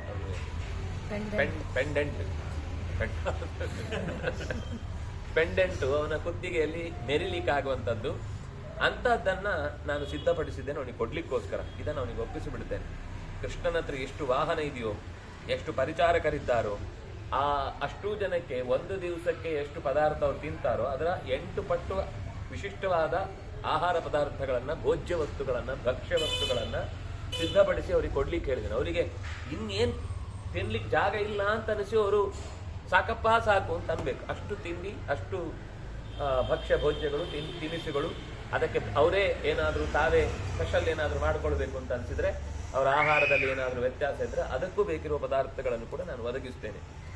ದುರ್ಯೋಧನ ಒಬ್ಬ ಬಿಟ್ಟು ಉಳಿದವರೆಲ್ಲರೂ ಚೆನ್ನಾಗಿ ದೇಹಾಲಂಕಾರ ಮಾಡಿಕೊಂಡು ಕೃಷ್ಣನನ್ನ ಎದುರುಗೊಳ್ಳಿಕ್ಕೆ ಅಷ್ಟೊತ್ತಿಗೆ ಹೊರಟರು. ದುರ್ಯೋಧನ ಮಾತ್ರ ಅಲಂಕಾರ ಮಾಡಿಕೊಳ್ಳಿಲ್ಲ. ನಾನೇನು ಅಲಂಕಾರ ಮಾಡೋದು, ನಾನು ರಾಜ, ನಾನು ಹೇಗಿದ್ರು ಚಂದ ಅಂತ ತಲೆಯಲ್ಲಿ. ಇನ್ನು ಅನೇಕ ಸಾವಿರಾರು ವಾರಾಂಗನೆಯರು ಕೃಷ್ಣನನ್ನ ನೋಡ್ಲಿಕ್ಕೋಸ್ಕರ ಬರಿಗಾಲಲ್ಲೇ ನಡ್ಕೊಂಡು ಆ ಕಡೆಗೆ ಹೋಗ್ತಾ ಇದ್ದಾರೆ. ಆಮೇಲೆ ಪಟ್ಟಣದಿಂದಲೂ ಬಂದಿದ್ರು, ಗ್ರಾಮದಿಂದಲೂ ಬಂದಿದ್ರು. ಎಲ್ಲ ಕಡೆಯಿಂದ ಕೃಷ್ಣನ ದರ್ಶನಕ್ಕೋಸ್ಕರ ಜನ ನುಗ್ಗಿ ಬರ್ತಾ ಇದ್ದಾರೆ. ಈ ಸುದ್ದಿ ಅವರಿಗೆ ಮತ್ತೆ ಮತ್ತೆ ಬರ್ತಾ ಇದೆ. ಹುಡುಗರು, ಹುಡುಗಿಯರು, ಹೆಂಗಸರು, ಗಂಡಸರು, ವೃದ್ಧರು, ವೃದ್ಧೆಯರು ಕೃಷ್ಣನ ದರ್ಶನಕ್ಕಾಗಿ ಒಂದು ಉತ್ಸವಕ್ಕೆ ಹೊರಟ ಹಾಗೆ ಅವರು ಕೆಲವರೆಲ್ಲ ನಡಿಲಿಕ್ಕಾಗದವರು ಮೇಲಿನ ಉಪ್ಪರಿಗೆಲ್ಲಿ ಹೋಗಿ ಕೂತು ಬಿಟ್ಟಿದ್ದಾರೆ. ಕೆಲವರು ಅಲ್ಲಿಂದನೇ ಹೂವಿನ ಪುಡಿಗಳನ್ನ ಅಂದ್ರೆ ಆ ದಳಗಳನ್ನೆಲ್ಲ ರಾಶಿ ಮಾಡಿ ಬುಟ್ಟಿಯಲ್ಲಿ ಅವನ ಮೇಲೆ ಹಾಕ್ಲಿಕ್ಕೆ ಅಂತ ಕಾಯ್ತಾ ಇದ್ದಾರೆ. ಒಂದು ಕ್ಷಣ ತಡ ಆದ್ರೆ ಕೃಷ್ಣ ಆಚೆ ಹೋಗ್ಬಿಡ್ತಾನೆ. ಆಮೇಲೆ ಎಲ್ಲಿಗೆ ಹಾಕುದು? ಹಿಂಗೆ ಕಾಯ್ತಾ ಕೂತಿರ್ಬೇಕು. ಕಾಯ್ತಾ ಕೂತಿದ್ರೆಲ್ಲ ದಾರಿಯುದ್ದಕ್ಕೂ ಎಲ್ಲರ ಮನೆಯ ಮುಂದೆ ಅವರು ಚೆನ್ನಾಗಿ ನೀರು ಹಾಕಿ ಧೂಳು ಹೇಳದ ಹಾಗೆ ರಂಗವಲ್ಲಿ ಬರೆದು ಸಗಣಿ ಸಾರಿಸಿ ದಾರಿಯಲ್ಲಿ ಯಾವ ಧೂಳು ಬರಬಾರದು. ಯಾಕಂದ್ರೆ ಎಷ್ಟೋ ಸತಿ ರಥ ವೇಗವಾಗಿ ಹೋಗುವಾಗ ಧೂಳು ಬಂದ್ರೆ ಅಲ್ಲಿ ಇದ್ದವರಿಗೆ ಯಾರಿಗೂ ಭಕ್ತಿಯಿಂದ ಕೃಷ್ಣನ ನೋಡ್ಲಿಕ್ಕೂ ಆಗಲ್ಲ. ಮತ್ತೆ ಆ ಧೂಳಿನಿಂದಾಗಿ ಉಸಿರಾಟಕ್ಕೆ ತೊಂದರೆ ಆದ್ರೆ ಎಲ್ಲ ಕಾಣುವುದೂ ಇಲ್ಲ. ಕೃಷ್ಣನನ್ನ ನೋಡಬೇಕು ಅಂತ ಬಂದದ್ದು ಧೂಳೆ ಆಗಿಬಿಟ್ರೆ ಕೃಷ್ಣ ಹೇಗೆ? ಅದೇನೋ ಧೂಳು ಅಡ್ಡಡ್ಡ ಇದ್ದು ಸರಿ ಕಾಣಿಸ್ಲಿಲ್ಲ ಅಂತ ಎಲ್ಲರಿಗೂ ಪಾಪ ಕಷ್ಟ ಆಗುತ್ತೆ. ಅದಕ್ಕೋಸ್ಕರ ನೀರಿನ ಸಿಂಪಡಣೆಯನ್ನ ಪ್ರತಿ ಮನೆಯ ಮುಂದೆಯೂ ಅವರವರೇ ನಡೆಸಿ ರಸ್ತೆ ಪರಿಶುದ್ಧವಾಗುವ ಹಾಗೆ, ಕಸ ಇಲ್ಲದ ಹಾಗೆ ಅದನ್ನೆಲ್ಲ ಕ್ಲೀನ್ ಮಾಡಿಸಿದ್ರು. ಹೀಗೆ ಎಲ್ಲಾ ಭಾಗಗಳಿಗೂ ಅಲ್ಲಲ್ಲಿ ಕೃಷ್ಣ ಬರುವುದಕ್ಕೋಸ್ಕರ ಸ್ವಾಗತವನ್ನು ಕೋರುವ ಧ್ವಜಗಳು, ಪತಾಕೆಗಳು ನೇತು ಬಿದ್ದಿದ್ವು. ಧೃತರಾಷ್ಟ್ರ ಹೇಳ್ತಾನೆ, ದುರ್ಯೋಧನ ನಿನ್ಮನೆ ಬೇಡ, ಕೃಷ್ಣನಿಗೆ ಬಂದ್ರೆ ಉಳ್ಕೊಳ್ಳಿಕ್ಕೆ ದುಶಾಸನನ ಅಂತಃಪುರ ತುಂಬಾ ಚೆನ್ನಾಗಿದೆ, ಅದನ್ನ ನೀನು ಸಿದ್ಧಪಡಿಸಿ ಕೃಷ್ಣನಿಗೆ ವ್ಯವಸ್ಥೆ ಮಾಡು. ಅಲ್ಲಿ ಅವನು ಬಂದ್ರೆ ಉಳ್ಕೊಳ್ಬೇಕಾಗತ್ತೆ, ಉಳ್ಕೊಳ್ಳಿಕ್ಕೆ ವ್ಯವಸ್ಥೆ ಮಾಡಬೇಕು ನೀನು. ಹಾಗೆ ಜೊತೆಗೆ ಎಲ್ಲ ಫಲಪುಷ್ಪಗಳಿಂದ ಅಲಂಕಾರ ಮಾಡಿ ವಿಶೇಷ ವಸ್ತುಗಳನ್ನೆಲ್ಲ ಎದುರಿಗೆ ನೋಡಿದ ತಕ್ಷಣ ಎಷ್ಟು ಚೆನ್ನಾಗಿದೆ ಅಂತ ಮನಸ್ಸಿಗೆ ಬರಬೇಕು. ಅದನ್ನು ವಸ್ತುಗಳನ್ನು ನೋಡಿದ ತಕ್ಷಣ ಮನೆಯಲ್ಲೆಲ್ಲ ವಾಸು ಗೀಸು ಎಲ್ಲ ಏನೇನು ಇಟ್ಟಿರ್ತಾರಲ್ಲ, ಅದೆಲ್ಲ ಏನಂದ್ರೆ ಒಂದು ಮನೆಯ ಬಗ್ಗೆ ಭಾವನೆಯನ್ನ ಚೆನ್ನಾಗಿ ಇದೆ ಅನ್ನುವ ಭಾವನೆಯನ್ನ ಕಲ್ಪಿಸ್ಲಿಕ್ಕೋಸ್ಕರ ಇರೋದು. ಅಂತ ವಸ್ತುಗಳನ್ನೆಲ್ಲ ದುಶಾಸನನ ಮನೇಲಿ ಇಡಿ. ಅದೆಲ್ಲರೂ ಡಂಪ್ ಮಾಡಿ ಎಲ್ಲ ಎಸ್ತಿದ್ರೆ ಅದನ್ನ ತಂದು ಚೆನ್ನಾಗಿ ಕ್ಲೀನ್ ಮಾಡಿ ಒರೆಸಿ ಧೂಳು ತೆಗೆದು ಇಟ್ಟಿರಿ. ಅದೆಲ್ಲ ಬೇಕು. ಅದು ಕೆಲವು ಅಪರೂಪದ ವಸ್ತುಗಳಿದ್ರೆ ಅದು ನಂದಿರ್ಲಿ ನಿಂದಿರ್ಲಿ ಯಾರದ್ದೇ ಇರ್ಲಿ, ಅದು ಕೃಷ್ಣನಿಗೆ ಕೊಡ್ಲಿಕ್ಕೆ ಯೋಗ್ಯ ಆದ್ರೆ ಅದೆಲ್ಲ ತೆಗೆದು ಕೊಟ್ಟು ಬಿಡಿ ಅಂತ ಉಡುಗೊರೆಯ ರೂಪದಲ್ಲಿ ಅಪರೂಪದ ವಸ್ತುಗಳನ್ನೆಲ್ಲ ಕೃಷ್ಣನಿಗೆ ಕೊಟ್ಟು ಬಿಡಿ ಅಂತ ಹೇಳ್ತಾನೆ. ವಿದುರ ಅಲ್ಲಿಗೆ 86ನೇ ಅಧ್ಯಾಯ ಮುಕ್ತಾಯ ಆಗುತ್ತೆ. 87ನೇ ಅಧ್ಯಾಯದಲ್ಲಿ ವಿದುರ ಧೃತರಾಷ್ಟ್ರನನ್ನ ಉಳಿದವರೆಲ್ಲ ಫಸ್ಟ್ ಕ್ಲಾಸ್ ಚೆನ್ನಾಗಿದೆ ಹಾಗೆ ಹೀಗೆ ಅಂತ ಇತ್ತು. ವಿದುರ ಮಾತ್ರ ಡೈರೆಕ್ಟ್ ಸೀದಾ ಹೇಳ್ತಾನೆ, ಧೃತರಾಷ್ಟ್ರ ನೀನು ರಾಜರಲ್ಲಿ ಅತ್ಯಂತ ಉತ್ತಮನು, ಸಾಮಾನ್ಯ ಅಲ್ಲ ನೀನು. ನಿನಗೆ ಸಣ್ಣ ಪುಟ್ಟ ರಾಜಕೀಯ ಮಾಡಬೇಕಾದ ಅವಶ್ಯಕತೆ ಇಲ್ಲ. ಎರಡನೇದು, 3 ಲೋಕಗಳು ಕೂಡ ನಿನ್ನನ್ನು ಗೌರವಿಸ್ತಾ ಇವೆ. ಯಾಕೆ ಅಂದ್ರೆ ನೀನು ಒಳ್ಳೆಯ ಜ್ಞಾನಿ, ನಿನಗೆ ಸರಿಯಾದ ವಿಷಯದ ಬಗ್ಗೆ ಅರಿವು ಇದೆ. ಅರಿವಿಲ್ಲ ಅಂತ ಅಷ್ಟು ದಡ್ಡ ಅಲ್ಲ ನೀನು. ಯಾಕೆಂದ್ರೆ ವೇದವ್ಯಾಸರಿಂದ ತಿಳುವಳಿಕೆಯನ್ನು ಪಡೆದವನು, ವಯಸ್ಸಿನಲ್ಲಿಯೂ ವೃದ್ಧ. ಆದ್ರೆ ನೀನೀಗ ಈ ಇಳಿ ವಯಸ್ಸಿನಲ್ಲಿ ಬಿದ್ದೋಗುತ್ತೆ ನಾಳೆ ಮರ ಅನ್ನುವ ತರದ ಇವತ್ತಿನ ವಯಸ್ಸಿನಲ್ಲಿ ಏನ್ ಮಾಡ್ತಾ ಇದ್ದಿ ಅಂತ ಯೋಚನೆ ಮಾಡಿದ್ಯಾ? ಏನ್ ಯೋಚನೆ ಮಾಡಿ ಮಾತಾಡ್ತಾ ಇದ್ದಿ? ಯಾಕಂದ್ರೆ ನಿನ್ನ ಆಲೋಚನೆಗೂ ನೀನು ಓದಿದ ಶಾಸ್ತ್ರಕ್ಕೂ ಏನಾದ್ರೂ ಹೊಂದಾಣಿಕೆ ಇದೆಯಾ? ನೀನೇನ್ ಮಾಡ್ತಿದ್ಯೋ ಅದು ಶಾಸ್ತ್ರದ ಪ್ರಕಾರ ಸರಿ ಇದೆಯಾ? ಯೋಚನೆ ಮಾಡು. ಯಾಕೆಂದ್ರೆ ಈ ವಯಸ್ಸಿನಲ್ಲಿ ನಿನ್ನ ಮನಸ್ಸು ಶಾಂತವಾಗಿರ್ಬೇಕು. ಯಾಕೆ ಇಷ್ಟು ಒಳಗೆ ಕಾಲುಷ್ಯ ತುಂಬಿಕೊಂಡಿದೆ? ಯಾಕೆ ಇಷ್ಟು ನಮ್ಗೇನ್ ಅನ್ಸುತ್ತೆ ನೋಡಿ, ಹಿಂದಿನ ಅಧ್ಯಾಯ ಓದುವಾಗ ಏನ್ ಅದ್ಭುತ, ಕೃಷ್ಣನಿಗೆ ಇಷ್ಟೆಲ್ಲ ಸತ್ಕಾರ ಮಾಡ್ತಿದ್ದಾರೆ ಅಂತ. ಆದ್ರೆ ವಿದುರನಿಗೆ ಅನ್ಸಿದ್ದು ಬೇರೆ. ಅವನಿಗೆ ಸತ್ಕಾರ ಮಾಡ್ತಾ ಇದ್ದಾರೆ ಅಂತ ಅನಿಸ್ಲಿಲ್ಲ. ಅದಕ್ಕೆ ಅವನು ಹೇಳ್ತಾನೆ, ಕೃಷ್ಣನನ್ನ ಮೊದಲು ಪರಿಚಯಿಸಿ ಹೇಳ್ತಾನೆ, ಸೂರ್ಯನಲ್ಲಿರುವ ಕಾಂತಿ, ಸಮುದ್ರಗಳಲ್ಲಿ ಏಳುವ ಅಲೆಗಳು, ಚಂದ್ರನಲ್ಲಿರುವ ಕಲೆಗಳು, ಇದು ವಯಸ್ಸಾದ ಹಾಗೆ ವೃದ್ಧಿ ಆಗ್ತಾ ಹೋಗುತ್ತೆ. ಕಾಂತಿ ಬೆಳೀತಾ ಜಾಸ್ತಿ ಆಗ್ತಾ ಹೋಗುತ್ತೆ ಮಧ್ಯಾಹ್ನಕ್ಕೆ ಬರುವ ಹಾಗೆ.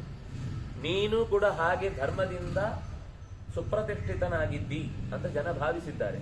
ನೀನು ಒಬ್ಬ ಒಳ್ಳೆಯ ರಾಜ, ನಿನ್ನಲ್ಲಿ ಆಡಳಿತವನ್ನ ನಾವು ಕ್ಷೇಮವಾಗಿ ಇರಬಹುದು ಅಂತ ಜನಕ್ಕೆ ನಂಬಿಕೆ ಇದೆ, ಜನರಿಗೆ ಸಂತೃಪ್ತಿ ಇದೆ. ನಿನ್ನ ಆಡಳಿತದಿಂದಾಗಿ ಜನರಿಗೆ ಸ್ವಲ್ಪ ಆದ್ರೂ ಸಂತೃಪ್ತಿ ಇದೆ. ಓ ರಾಜ, ಜನಗಳ ಭಾವನೆಗೆ ನೀನು ತಕ್ಕ ಹಾಗೆ ನಿನ್ನ ಪುತ್ರರನ್ನ, ಮಿತ್ರರನ್ನ, ಬಂಧುಗಳನ್ನ, ಬಾಂಧವರನ್ನ ವ್ಯವಸ್ಥೆ ಮಾಡಬೇಕು. ಜನರ ಅಪೇಕ್ಷೆ ಮೀರಿದ್ದಕ್ಕೆ ನೀನು ಬದುಕುದಲ್ಲ. ನಿನ್ನ ಅಪೇಕ್ಷೆಯನ್ನ ಮುಗಿದು ಮೇಲೆ ಜನರ ಹತ್ರ ಮಾತಾಡ್ಲಿಕ್ಕೆ ಹೋಗುದಲ್ಲ. ಜನರದೆಲ್ಲ ಮುಗಿದು ಮೇಲೆ, ಯಾಕಂದ್ರೆ ನೀನು ಆ ಪೋಸ್ಟಿಗೆ ಬರುದೇ ನಿನ್ನತನವನ್ನ ಬಿಟ್ಟು, ನಿನ್ನ ವೈಯಕ್ತಿಗತವಾದ ಆಸೆ ಆಕಾಂಕ್ಷೆಗಳನ್ನ ಬದಿಗಿಟ್ಟೇ ಆ ಪೋಸ್ಟಿಗೆ ಕೂತ್ಕೊಳ್ಳುದು. ಅಲ್ಲಿ ನನ್ನ ಇಷ್ಟಾರ್ಥವನ್ನು ಈಡೇರಿಸ್ಲಿಕ್ಕಲ್ಲ. ಇದು ಇವತ್ತು ಹೇಳಿದ್ರೆ ಅರ್ಥವೇ ಆಗದ ಸಂಗತಿ ರಾಜಕಾರಣದ ಸ್ಥಾನದಲ್ಲಿ ಕೂತ್ಕೊಳ್ಳೋರಿಗೆ. ಮತ್ತೆ ಹಾಗೆ ಮಾಡೋರದ್ದೇ ಕಾಲೆಳಿಬೇಕು ಅಂತ ಪ್ರಯತ್ನ ಪಡುವಂಥದ್ದೇ ದೊಡ್ಡ ಪಡೆ. ಆದ್ರಿಂದ ವಿದುರ ಹೇಳ್ತಾನೆ, ನೀನು ಯೋಚನೆ ಮಾಡಿದಂತೆ ಏನೇನು ಕೃಷ್ಣನಿಗೆ ಕೊಡಬೇಕು ಅಂತ ಅನ್ಕೊಂಡು ಇದೆಲ್ಲ ನಿನ್ನ ಹುಡುಗ ಬುದ್ಧಿಯನ್ನು ತೋರಿಸ್ತಾ ಇದೆ. ದುರ್ಯೋಧನನ ಜೊತೆಗೆ ಸೇರ್ಕೊಂಡು ನೀನು ದುರ್ಯೋಧನ ತರ ಯೋಚನೆ ಮಾಡ್ತಾ ಇದ್ದಿ, ದುರ್ಯೋಧನನಿಗೆ ಪರವಾಗಿ ಚಿಂತಿಸ್ತಾ ಇದ್ದಿ ಅಂತ ನನಗೆ ಅನ್ನಿಸ್ತಾ ಇದೆ. ಯಾಕೆಂದ್ರೆ ಜನಗಳ ಭಾವನೆಗೆ ಧಕ್ಕೆ ಬಂದ್ರೆ ಮತ್ತದನ್ನು ಸರಿಪಡಿಸುವುದು ಕಷ್ಟ ಇದೆ. ಈಗಲೇ ಸುಮಾರು ಹಾಳಾಗಿದೆ. ನೀನು ಕೂಡ ಮಗನ ಜೊತೆಗೆ ಅವನು ತಾಳ ಹಾಕಿದಾಗ ನೀನು ತಾಳ ಹಾಕೊಂಡು ಕುಣಿತಾ ಇದ್ದಿ ಅಂತ ನನಗೆ ಅನ್ನಿಸ್ತಾ ಇದೆ. ನಿನ್ನ ಕಪಟ ವರ್ತನ ಬೇರೆ ಯಾರಿಗೂ ಗೊತ್ತಾಗದೇ ಇರುವುದು, ನನಗೆ ಗೊತ್ತಾಗಲ್ಲ ಅನ್ಕೋಬೇಡ, ಕೃಷ್ಣನಿಗೆ ಖಂಡಿತ ಗೊತ್ತಾಗುತ್ತೆ. ಏನೋ ಕೊಟ್ಟುಬಿಟ್ರೆ ಕೃಷ್ಣ ಒಪ್ಕೊಂಡು ನಿನ್ನ ಪರವಾಗಿ ಮಾತಾಡ್ಬಿಡ್ತಾನೆ ಅಂತ ನೀನು ಟೇಬಲ್ ಕೆಳಗಿನ ವ್ಯವಹಾರ ಮಾಡ್ತಿದ್ಯಾ? ಯಾವುದೂ ನಡೆಯಲ್ಲ. ಎಷ್ಟು ದೊಡ್ಡ 2000 ನೋಟಲ್ಲೇ 5 ಕಟ್ಟಿಟ್ರು ಅವನು ತಲೆ ಕೆಡಿಸ್ಕೊಳ್ಳಲ್ಲ, ಅವನಿಗೆ ತಲೆ ಕೆಡಲ್ಲ ಹಾಗೆಲ್ಲ. ಹಾಗಾಗಿ ನೀನೇ ಅನ್ಯಾಯವಾಗಿ ನಿನ್ನ ಬುದ್ಧಿಯನ್ನ ಈರ್ಷೆಯ ಕೈಗೆ, ಅಸೂಯೆ ಕೈಗೆ ಕೊಟ್ಟು ಹಾಳಾಗಿ ಹೋಗ್ತಾ ಇದ್ದಿ. ಮಕ್ಕಳಂತೆ ನೀನು ಕೂಡ ಪೆದ್ದಾಗಿ ಮಾಡ್ತಾ ಇದ್ದಿ. ಅವರು ಇನ್ನಷ್ಟು ಕೆಡುತ್ತಾರೆ ನಿನ್ನ ಈ ದುರ್ವರ್ತನೆಯಿಂದ. ನಿನಗೆ ಮೇಲ್ನೋಟಕ್ಕೆ ನೋಡುವಾಗ ಆಹಾ ಇವರಿಗೆ ಇಂಥ ವರ್ಗದವರಿಗೆ ವಿಶೇಷ ಪ್ಯಾಕೇಜು, ಇಂಥ ವರ್ಗದವರಿಗೆ ವಿಶೇಷ ಪ್ಯಾಕೇಜು ಅಂತ, ಉಳಿದಿದ್ದು ಎಲ್ಲ ಕಡೆಯಿಂದ ಜನರನ್ನ ದೋಚ್ತಾ ಇರೋದು, ಒಂದು ಕಡೆಯಿಂದ ನಿಮಗೆ ಫ್ರೀ ಅಂತ ಕೊಡುದು. ಆ ಕಡೆಯಿಂದ ಬಸ್ ಜಾಸ್ತಿ ಆಗುತ್ತೆ, ಹಾಲು ಜಾಸ್ತಿ ಆಗುತ್ತೆ, ಅಕ್ಕಿ ಜಾಸ್ತಿ ಆಗುತ್ತೆ, ನೀರು ಜಾಸ್ತಿ ಆಗುತ್ತೆ, ಕರೆಂಟ್ ಜಾಸ್ತಿ ಆಗುತ್ತೆ, ಇನ್ನೊಂದಾಗುತ್ತೆ, ಮತ್ತೊಂದಾಗುತ್ತೆ, ಆಗ್ತಾ ಇರುತ್ತೆ. ಆಮೇಲೆ 2,000 ರೂಪಾಯಿ ಫ್ರೀ ಕೊಡುತ್ತೆ. ಖರ್ಚು 50,000, ಫ್ರೀ 2,000. ಜನಗಳಿಗೂ ಅರ್ಥ ಆಗಲ್ಲ, ಆದ್ರೆ ಕೃಷ್ಣನಿಗೆ ಅರ್ಥ ಆಗಲ್ಲ ಅನ್ಕೋಬೇಡ. ಕೃಷ್ಣ ಪ್ರತಿಯೊಂದನ್ನು ತುಂಬಾ ಚೆನ್ನಾಗಿ ಅರ್ಥ ಮಾಡ್ಕೊಳ್ತಾನೆ. ಆದ್ರಿಂದಾಗಿ ದಾರಿಯುದ್ದಕ್ಕೂ ನೀನು ಏನೇನೋ ಪ್ಲಾನ್ ಮಾಡಿ ಅವನನ್ನ ವಶ ಮಾಡಿಕೊಳ್ತೇನೆ ಅಂತ ಏನಾದರೂ ಸ್ವಾರ್ಥಪರನಾಗಿ ಚಿಂತಿಸಿದ್ರೆ ಕೃಷ್ಣ ಇದಕ್ಕೆಲ್ಲ ಬಲಿಯಾಗುವವನಲ್ಲ. ವಸ್ತುತಃ ನಿನಗೆ ಪ್ರೀತಿ ಸಂಪಾದಿಸಬೇಕು ಅಂತಿದ್ರೆ ವಸ್ತುಗಳನ್ನು ಕೊಟ್ಟು ಪ್ರೀತಿ ಸಂಪಾದಿಸುವುದಲ್ಲ. ಅವನೇನು ಒಳ್ಳೆ ಮಾತು ಹೇಳ್ತಾನೆ ಅದನ್ನು ಕೇಳಿ ಅವನ ಮಾತಿಗೆ ತಕ್ಕಂತ ನಡೆಯುವುದು ನಿಜವಾದ ಪ್ರೀತಿಯ ಸಂಪಾದನೆ. ಅವರಿಗೆ ನಾನು ಗಿಫ್ಟ್ ಕೊಡ್ತೇನೆ, ಅವರಿಗೆ ನಾನು ಊರೂರಿಗೆ ಬೇಕಾದಷ್ಟು ತಿಂಡಿ ತೀರ್ಥಗಳನ್ನು ಆಗಾಗ ನೆನಪು ಮಾಡ್ಕೊಂಡು ಕಳಿಸ್ತೇನೆ. ಇದರಿಂದ ನಿನ್ನ ಕೊಡುಗೈತನದ ಬಗ್ಗೆ ಗೌರವ ಉಳಿಯತ್ತೆ ಹೊರತು ನೀನು ಮಾಡಿದ ತಪ್ಪೆಲ್ಲ ಸರಿ ಅಂತನ್ನುವ ವ್ಯವಸ್ಥೆ ಒಳಗೆ ಅದನ್ನು ತರಲಿಕ್ಕೆ ಸಾಧ್ಯವೇ ಇಲ್ಲ. ಹಾಗಾಗಿ ಅತಿಥಿಯಾಗಿ ಬರುವ ಕೃಷ್ಣನಿಗೆ ನೀನೇನೇನು ಕೊಡ್ತೇನೆ ಅಂತ ಹೇಳಿದ್ಯಲ್ವಾ, ನೀನು ಕೊಡುವ ಪ್ರತಿಯೊಂದು ವಸ್ತುವನ್ನು ಸ್ವೀಕರಿಸಲಿಕ್ಕೆ ಅವನು ಅರ್ಹ. ಅದರಲ್ಲೇ ನನಗೆ ಮಾತಿಲ್ಲ. ನೀನು ಕೊಡುದು ಏನೂ ಅಲ್ಲ ಅವನಿಗೆ. ಆದರೆ ಕೊಡುವುದರ ಹಿನ್ನೆಲೆಯಲ್ಲಿ ನಿನ್ನ ಮನಸ್ಸಿನಲ್ಲಿರುವ ಆಲೋಚನೆ ಇದೆಯಲ್ಲ, ಇದು ತಪ್ಪು ಅಂತ ನಾನು ಹೇಳ್ತೇನೆ. ತಕ್ಷಣ ನಾವೇನಾಗ್ತೀವಿ ಅಂದ್ರೆ ಕೊಟ್ಟದ್ದು ತಪ್ಪ, ಅಷ್ಟರಲ್ಲಿ ಒಳ್ಳೆ ಕೆಲಸ ಮಾಡಬಾರ್ದ, ಕೊಟ್ಟದ್ದು ತಪ್ಪು ಅಂತ ಹೇಳಲೇ ಇಲ್ಲ. ಕೊಟ್ಟದ್ದರ ಹಿನ್ನೆಲೆಯಲ್ಲಿ ಅವನಿಗೆ ಕೃಷ್ಣನನ್ನ ಹೇಗಾದ್ರೂ ಮಾಡಿ ನಮ್ಮ ಕಡೆಗೆ ಒಂದು ಏನಂತಾರೆ ಸಾಫ್ಟ್ ಕಾರ್ನರ್, ಮೆತ್ತನೆಯ ಭಾವನೆ ಮೂಡಬೇಕು ಅಂತ ನೀನೇನು ಪ್ರಯತ್ನ ಮಾಡ್ತಾ ಇದ್ದಿ ಅದಾಗುದಿಲ್ಲ. ಸಮಸ್ತ ರಾಜ್ಯವನ್ನು ಕೊಟ್ಟರು ಅದು ಅವನಿಗೆ ಸಲ್ಲಬೇಕಾದ್ದು. ನೀವು ಬರೀ ಒಂದು ರ್ಯಾಪರ್ ಮಾತ್ರ ಕೊಟ್ಟು ಒಳಗೆ ಡಬ್ಬ ಖಾಲಿ ಇಟ್ಟು ಬಾರಿ ಕೊಟ್ಟಿದ್ದೇನೆ ಅಂತ ಫೋಟೋ ಪೋಸ್ ಕೊಟ್ಟು ತಂದಿಟ್ರೆ ಅದನ್ನ ಜನ ನಂಬುವುದು, ಕೃಷ್ಣ ನಂಬಲ್ಲ. ಕೃಷ್ಣನಿಗೆ ಕೊಡುವಾಗ ಮುಖ ನೋಡಿಯೇ ಗೊತ್ತಾಗುತ್ತೆ ಏನು ಕೊಡ್ತಾ ಇದ್ದಾನೆ ಅವನು ಅಂತ. ಹಾಗಾಗಿ ಸ್ವಾರ್ಥಪರತೆಯನ್ನು ಬಿಟ್ಟು ಧರ್ಮವನ್ನು ಉದ್ದೇಶಿಸಿ ನಿನ್ನ ಪ್ರೀತಿಯನ್ನ, ಅವನ ಪ್ರೀತಿಯನ್ನ ಗಳಿಸುವಂತ ಯೋಚನೆ ಮಾಡಪ್ಪ. ನಾನು ಆಣೆ ಇಟ್ಟು ಹೇಳ್ತೇನೆ, ನೀನು ಏನೇ ಮಾಡ್ತಿದ್ರು ಈ ಕೊಡುವುದೆಲ್ಲ ಉಂಟಲ್ಲ ಇದು ಕಪಟ ಉಪಾಯ ಅಂತ ನನಗೆ ಗೊತ್ತು. ನೀನು ಮೋಸ ಮಾಡ್ತಾ ಇದ್ದಿ, ಎಲ್ರಿಗೂ ಮೋಸ ಮಾಡ್ತಾ ಇದ್ದಿ. ನಿನ್ನ ಹೃದಯಪೂರ್ವಕವಾದ ಅಭಿಪ್ರಾಯ ಇದಲ್ಲವೇ ಅಲ್ಲ, ನನಗೆ ಗೊತ್ತು. ಇದು ನಿನ್ನ ಮನಸ್ಪೂರ್ವಕವಾದ ಅಭಿಮತ ಅಲ್ಲ, ವಂಚನೋಪಾಯಗಳೇ ಇದು. ನೀನು ಹೊರಗೆ ಬರೀ ನಟನೆ ಮಾಡ್ತಾ ಇದ್ದೀವಿ, ಅಯ್ಯೋ ಕೃಷ್ಣನನ್ನು ಮಾತಾಡಿಸೋರು ಎಷ್ಟು ಜನ, ಇತ್ತು ಒಳಗೆ ಭಾವನೆ ಇತ್ತು, ಕೃಷ್ಣನ ಬಗ್ಗೆ ಮಾತ್ರ ಇತ್ತು. ಅದರ ಕೃಷ್ಣನಿಂದ ಆಗುವ ಲಾಭದ ಬಗ್ಗೆ ಬೇರೆನೇ ಆಲೋಚನೆ ಇತ್ತು. ಅದನ್ನ ವಿದುರ ಎತ್ತಿ ತೋರಿಸ್ತಾ ಹೇಳ್ತಾನೆ, ಪಾಂಡವರು ನಿನ್ನಿಂದ ಏನೂ ಅಪೇಕ್ಷೆ ಪಡಲಿಲ್ಲ, ಇದೇ ಗ್ರಾಮ ಕೇಳಿದ್ರು. ನಿನ್ಗೆ ತಂದೆಗಿಂತ ಎತ್ತರದ ಸ್ಥಾನ ಕೊಟ್ಟಿದ್ದಾರೆ ಅವರು. ನಿನ್ನನ್ನು ಅವರು ನಂಬಿದ ರೀತಿಗೆ ಬೇರೆ ಯಾರಾದರೂ ಆಗಿದ್ರೆ ಇಷ್ಟೊತ್ತಿಗೆ ನಂಬಿಕೆ ಕಳ್ಕೊಂಡು ನಿನ್ನ ಮುಖನೇ ನೋಡಬಾರದಿತ್ತು. ಆದರೆ ಈಗಲೂ ದೊಡ್ಡಪ್ಪ ಅಂದ ತಕ್ಷಣ ಅವರ ಕಣ್ಣಲ್ಲಿ ನೀರು ಬರುತ್ತೆ. ಅವರಿಗೆ ಕೃತಜ್ಞತೆಯನ್ನು ಅರ್ಪಿಸಬೇಕಾದ ಭಾವದಿಂದ ಪ್ರತಿ ಕಾರ್ಯವನ್ನು ಮಾಡುತ್ತಾರೆ. ಆದರೆ ನೀನು ಆ ಅವಕಾಶದಿಂದ ಅವರನ್ನು ವಂಚಿಸಿ ಸಾಮದಾನ, ದಂಡ, ಭೇದ ಇತ್ಯಾದಿಗಳು ರಾಜಕೀಯದಲ್ಲಿ ಸಹಜ. ಆದರೆ ಯಾರ ಹತ್ರ ಮಾಡಬೇಕು, ಅವ್ರ ಹತ್ರ ಮಾತ್ರ ಆ ನಿಯಮಗಳನ್ನು ರೂಢಿ ಮಾಡಬೇಕು ಹೊರತು ನಮ್ಮವ್ರ ಹತ್ರನೇ ನಾವು ರಾಜಕೀಯ ಮಾಡ್ತಾ ಕೂತ್ರೆ ಅವ್ರ ಹತ್ರ ಹೇಳುದು, ಇವ್ರ ಹತ್ರ ಹೇಳುದು, ಅವನಿಗೆ ಗೊತ್ತಾಗದಾಗ ಮಾಡುದು. ಡೈರೆಕ್ಟ್ ಮಾತುಕತೆಗೆ ಅಷ್ಟು ಸಂಪರ್ಕ ಹಾಳಾಗಿದೆಯಾ? ಇಲ್ಲಲ್ವಾ? ಹೇಳ್ಕೊಂಡು ನೀನು ಮಾಡೋ ಕೆಲಸ ಆಗಲಿಲ್ಲ, ಯಾಕೋ ಸರಿ ಹೋಗ್ಲಿಲ್ಲ ಅಂತ ಮಾತಾಡಿದ್ರೆ ಅದು ಅಲ್ಲಿಗೆ ಪರಿಹಾರ ಆಗುತ್ತೆ. ಇಲ್ಲ ಅಂದ್ರೆ ಅದು 10 ಬಾಯಿಗೆ ಹೋಗುವಾಗ ಅದು 10 ರೆಕ್ಕೆ 100 ರೆಕ್ಕೆ ಆಗಿ ಏನೋ ಬೇರೆನೆ ಇಲ್ಲಿ ಹಾರಿದ್ದು ಗುಬ್ಬಚ್ಚಿ, ಅಲ್ಲಿ ಬರುವಾಗ ಅದು ರಣಹದ್ದು, ನೋಡುವಾಗ ಇನ್ನೇನೋ ಆಗಿರುತ್ತೆ. ಈ ಸ್ಥಿತಿಗೆ ಬಾರದಂತೆ ನೋಡ್ಕೊಳ್ಬೇಕಾದ ನಿನ್ನ ಕರ್ತವ್ಯ. ನಿನ್ನ ಮನಸ್ಸಿನ ಆಂತರ್ಯ ನನಗೆ ಅರ್ಥ ಆಗ್ತಾ ಇದೆ. ನೀನು ಕೇವಲ ಅವರನ್ನು ಸಮಾಧಾನ ಪಡಿಸಿ ಕೃಷ್ಣನನ್ನ ಹಣದಾಸೆ ತೋರಿಸಿ ಅವನನ್ನು ವಶ ಮಾಡಿಕೊಳ್ಬೇಕು ಅಂತ ಪ್ರಯತ್ನಿಸಿದ್ರೆ ನಿನ್ನ ಸಾಮ ದಾಮ ದಂಡ ಭೇದಗಳಿಗೆ ಯಾವತ್ತೂ ಕೂಡ ಬಲಿಯಾಗುವನಲ್ಲ. ಆ ಭ್ರಾಂತಿಯನ್ನು ನೀನು ಬಿಟ್ಬಿಡು. ನನ್ನ ವ್ಯವಸ್ಥೆಯಲ್ಲಿ ಏನು ಸಾಧ್ಯವೋ ಅದನ್ನು ಮಾಡಬೇಕು ಹೊರತು ನನ್ನ ವ್ಯವಸ್ಥೆಗೆ ಮೀರಿದ್ದನ್ನೇ ಯಾವತ್ತೂ ಮಾಡಬಾರದು. ಅಣ್ಣನ ಹತ್ರ ಹೇಳ್ತಾನೆ ವಿದುರ ಧೃತರಾಷ್ಟ್ರನ ಹತ್ರ, ಹೇಗಾದರೂ ಮಾಡಿ ಪಾಂಡವರಿಂದ ಕೃಷ್ಣ ಬೇರೆ ಆಗಬೇಕು ಅಂತ ಈ ಪ್ಲಾನ್. ಇಷ್ಟೆಲ್ಲ ಗಿಫ್ಟ್ ಅವರು ಕೊಡಲಿಲ್ಲ ಪಾಂಡವರು, ಅದನ್ನು ಪ್ರೀತಿ ಕೊಟ್ಟಿದ್ದಾರೆ, ನಂಬಿಕೆ ಕೊಟ್ಟಿದ್ದಾರೆ. ಅದರ ಹೊರಗೆ ಕಾಣುವಂಥದ್ದು ಯಾವುದು ಗಿಫ್ಟ್ ಅಂದರೆ, ರ್ಯಾಪರ್ ತೆಗೆದಾಗ ಎಷ್ಟು ಅದರ ಏನದು ಟೇಪ್ಗಳು ಹೊರಗೆ ಡಬ್ಬಿಯಲ್ಲಿ ತುಂಬಿಕೊಳ್ಳುತ್ತೋ ಅಷ್ಟು ಉಡುಗೊರೆಗಳು ನಮಗೆ ಬಂತು ಅಂತ ಲೆಕ್ಕಾಚಾರದಲ್ಲಿ ವ್ಯಕ್ತಿಯನ್ನು ದೊಡ್ಡದು ಚಿಕ್ಕದು ಅಂತ ಅರಿಬಾರದು. ಪಾಂಡವರಿಗೆ ಇಂಥ ನೂರಾರು ಸಾವಿರಾರು ಮಟ್ಟದ ಅಪರೂಪದ ವಸ್ತುಗಳು ದೊರಕಿದ್ದಾವೆ. ಅದರಿಂದ ನೀನು ಹಣ ಕೊಟ್ಟರೆ ಅಥವಾ ಅವರನ್ನು ಸ್ತುತಿ ಮಾಡಿದರೆ ಅಥವಾ ಇನ್ನೇನಾದರೂ ಕಪಟ ಸತ್ಕಾರವನ್ನು ಮಾಡಿದರೆ ಅದಕ್ಕೆ ಅವನು ಯಾವತ್ತೂ ಬಲಿಯಾಗುವವನಲ್ಲ, ಮರಳಾಗುವವನು ಅಲ್ಲ. ಅವನ ಮಹಿಮೆಯನ್ನು ನಿನಗಿಂತ ಹೆಚ್ಚು ಚೆನ್ನಾಗಿ ನಿಜ ಸ್ಥಿತಿಯನ್ನು ನಾನು ತಿಳ್ಕೊಂಡಿದ್ದೇನೆ. ಇದು ಸಭೆಯಲ್ಲಿ ಬರಬೇಕಿತ್ತು ಅವತ್ತು ದ್ರೌಪದಿ ಅವಮಾನ ಆಗುವಾಗ, ಅದಲ್ಲಿ ನೆನಪಾಗಲಿಲ್ಲ. ಈಗ ಹೇಳ್ತಾರೆ ಭೀಷ್ಮಾಚಾರ್ಯರು ಕೂಡ, ಯಾರು ಹೌದು ಇಲ್ಲಿ ಮಾತಾಡೋದು ವಿದುರ, ಮುಂದೆ ಭೀಷ್ಮಾಚಾರ್ಯ ಹೇಳ್ತಾರೆ, ಅರ್ಜುನನಿಗೆ ಕೃಷ್ಣನಲ್ಲಿ ಎಷ್ಟು ಪ್ರೀತಿ ಇದೆ ಅಂತ ನನಗೂ ಗೊತ್ತು.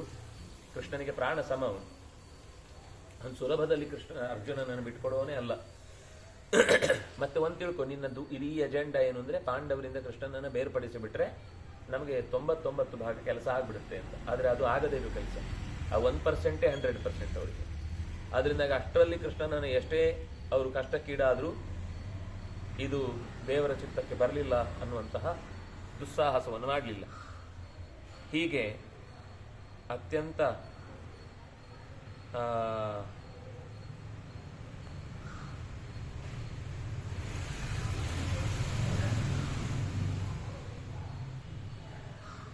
ನಿನಗೆ ವಿದುರ ಹೇಳ್ತಾನೆ ಧೃತರಾಷ್ಟ್ರನಿಗೆ, 3 ಲೋಕದಲ್ಲಿ ಎಲ್ಲರೂ ನಿನ್ನನ್ನು ಗೌರವಿಸ್ತಾ ಇದ್ದಾರೆ.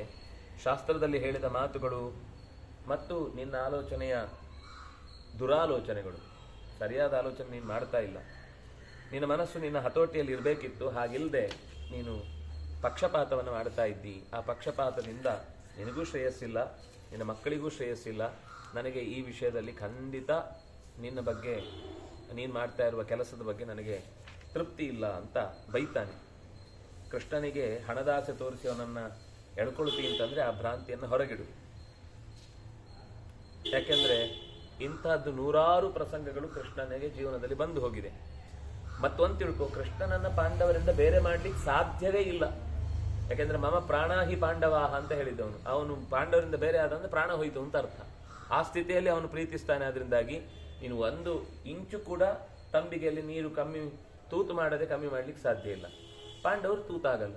ಆ ತಂಬಿಗೆಯಲ್ಲಿ ಯಾವತ್ತೂ ಕೃಷ್ಣನ ಪ್ರೀತಿ ಹಾಗೆ ಸುಧೆಯಂತೆ ತುಂಬಿರುವಂತಹದ್ದು ಅಂತ ಹೇಳಿ, ನೀನು ಏನೇ ಸ್ವಲ್ಪ ಕೊಡು ದೇವರಿಗೆ, ಭಕ್ತಿಯಿಂದ ಕೊಡು, ಶ್ರದ್ಧೆಯಿಂದ ಕೊಡು. ಅದು ಅನಂತವಾಗಿ ಭಗವಂತ ಸ್ವೀಕರಿಸಿ, ನಾನು ಇಷ್ಟು ಕೊಡಲಿಲ್ಲ, ಅವರಿಗೆ 100 ರೂಪಾಯಿ ಕೊಡ್ಲಿಕ್ಕಾಯ್ತು, ನನಗೆ ಕೊಡ್ಲಿಕ್ಕಾಗಲಿ, ನಾನು 10 ರೂಪಾಯಿ ಕೊಟ್ಟೆ, ತೊಂದರೆ ಇಲ್ಲ. ದೇವರಿಗೆ 10 ರೂಪಾಯಿಗೂ 100 ರೂಪಾಯಿಗೆ ವ್ಯತ್ಯಾಸ ಗೊತ್ತಿದೆ. ಅವನು 1000 ರೂಪಾಯಲ್ಲಿ 100 ರೂಪಾಯಿ ಕೊಟ್ಟರು, ಒಬ್ಬ 100 ರೂಪಾಯಲ್ಲಿ 10 ರೂಪಾಯಿ ಕೊಟ್ಟರು, ದೇವ್ರ ಲೆಕ್ಕ ಪ್ರಕಾರ ಸಮಾನ. ನಮ್ಮ ಲೆಕ್ಕದಲ್ಲಿ ಮಾತ್ರ 100 ರೂಪಾಯಿ ಕೊಟ್ಟವನು ರಶೀದಿ ಹಾಕಿ ಬರೆಸ್ತೇವೆ, 10 ರೂಪಾಯಿ ಕೊಟ್ಟವನು ಡಬ್ಬಿಗೆ ಹಾಕಿ ಹೋಗು ಅಂತ ಬೈದು ಕಳಿಸ್ತೇವೆ. ಆದರೆ ಅವನಿಗೆ ಗೊತ್ತಾಗುತ್ತೆ. ಲೋಕದಲ್ಲಿ ನಾವಿದನ್ನು ತೀರ್ಮಾನ ಮಾಡ್ಲಿಕ್ಕೂ ಆಗಲ್ಲ. ನೀನು 10 ರೂಪಾಯಿ ಕೊಟ್ಟರು ಕೂಡ ನೀನು ಕೆತ್ತನೆಯಲ್ಲಿ ಬರೆಸ್ತೇನೆ, ಅವನು 1000 ರೂಪಾಯಿ ಕೊಟ್ಟರು ಕೂಡ ಅವ್ನು 1 ಕೋಟಿ ರೂಪಾಯಿ ಇದ್ದು 1000 ರೂಪಾಯಿ ಕೊಟ್ಟದ್ದಾದ್ರೆ ಅವನಿಗೆ ಕೆತ್ತನೆ ಬರೆಸಲ್ಲ ಅಂದರೆ ನಾಳೆ ನಿಮ್ಮನ್ನು ಅಲ್ಲಿಂದ ಹೊರಗಾಗ್ತಾನೆ. ಏನೇನು ಎಡವಟ್ಟು ಕೆಲಸ ಮಾಡ್ತಿದ್ದಾನೆ ಅಂತ, ನಿನಗೆ ನ್ಯಾಯ ಅನ್ಯಾಯದ ಬಗ್ಗೆ ಗೊತ್ತಿಲ್ಲ ಅಂತ. ನಾವು ಜಗತ್ತಲ್ಲಿ ಯಾವುದು ನ್ಯಾಯ ಅನ್ಕೊಂಡಿರ್ತೇವೆ ಅದು ಅನ್ಯಾಯ ಆಗಿರುತ್ತೆ.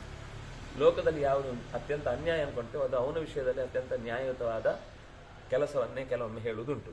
ಹಾಗಾಗಿ ಪೂಜಾರ್ಹನೂ ಆದ, ತೃಪ್ತನೂ ಆಗಿ ಭಗವಂತ ಎಲ್ಲರಿಂದ ಸೇವ್ಯನಾಗಿದ್ದಾನೆ. ಅಂಥವನಿಗೆ ಆತಿಥ್ಯ ಕೊಟ್ಟು ಸತ್ಕರಿಸಬೇಕು ಅಂದರೆ ಎಷ್ಟೋ ಜನ್ಮದ ಪುಣ್ಯ. ಅವನಿಗೇನು ಪ್ರಿಯ ಅದನ್ನ ನಡೆಸು, ಅದೇ ಆತಿಥ್ಯ. ಕೃಷ್ಣನಿಗೇನು ಪ್ರಿಯವೋ ಅದನ್ನು ನಡೆಸು, ಅದಕ್ಕಿಂತ ಬೇರೆ ಆತಿಥ್ಯ ಬೇಕಿಲ್ಲ.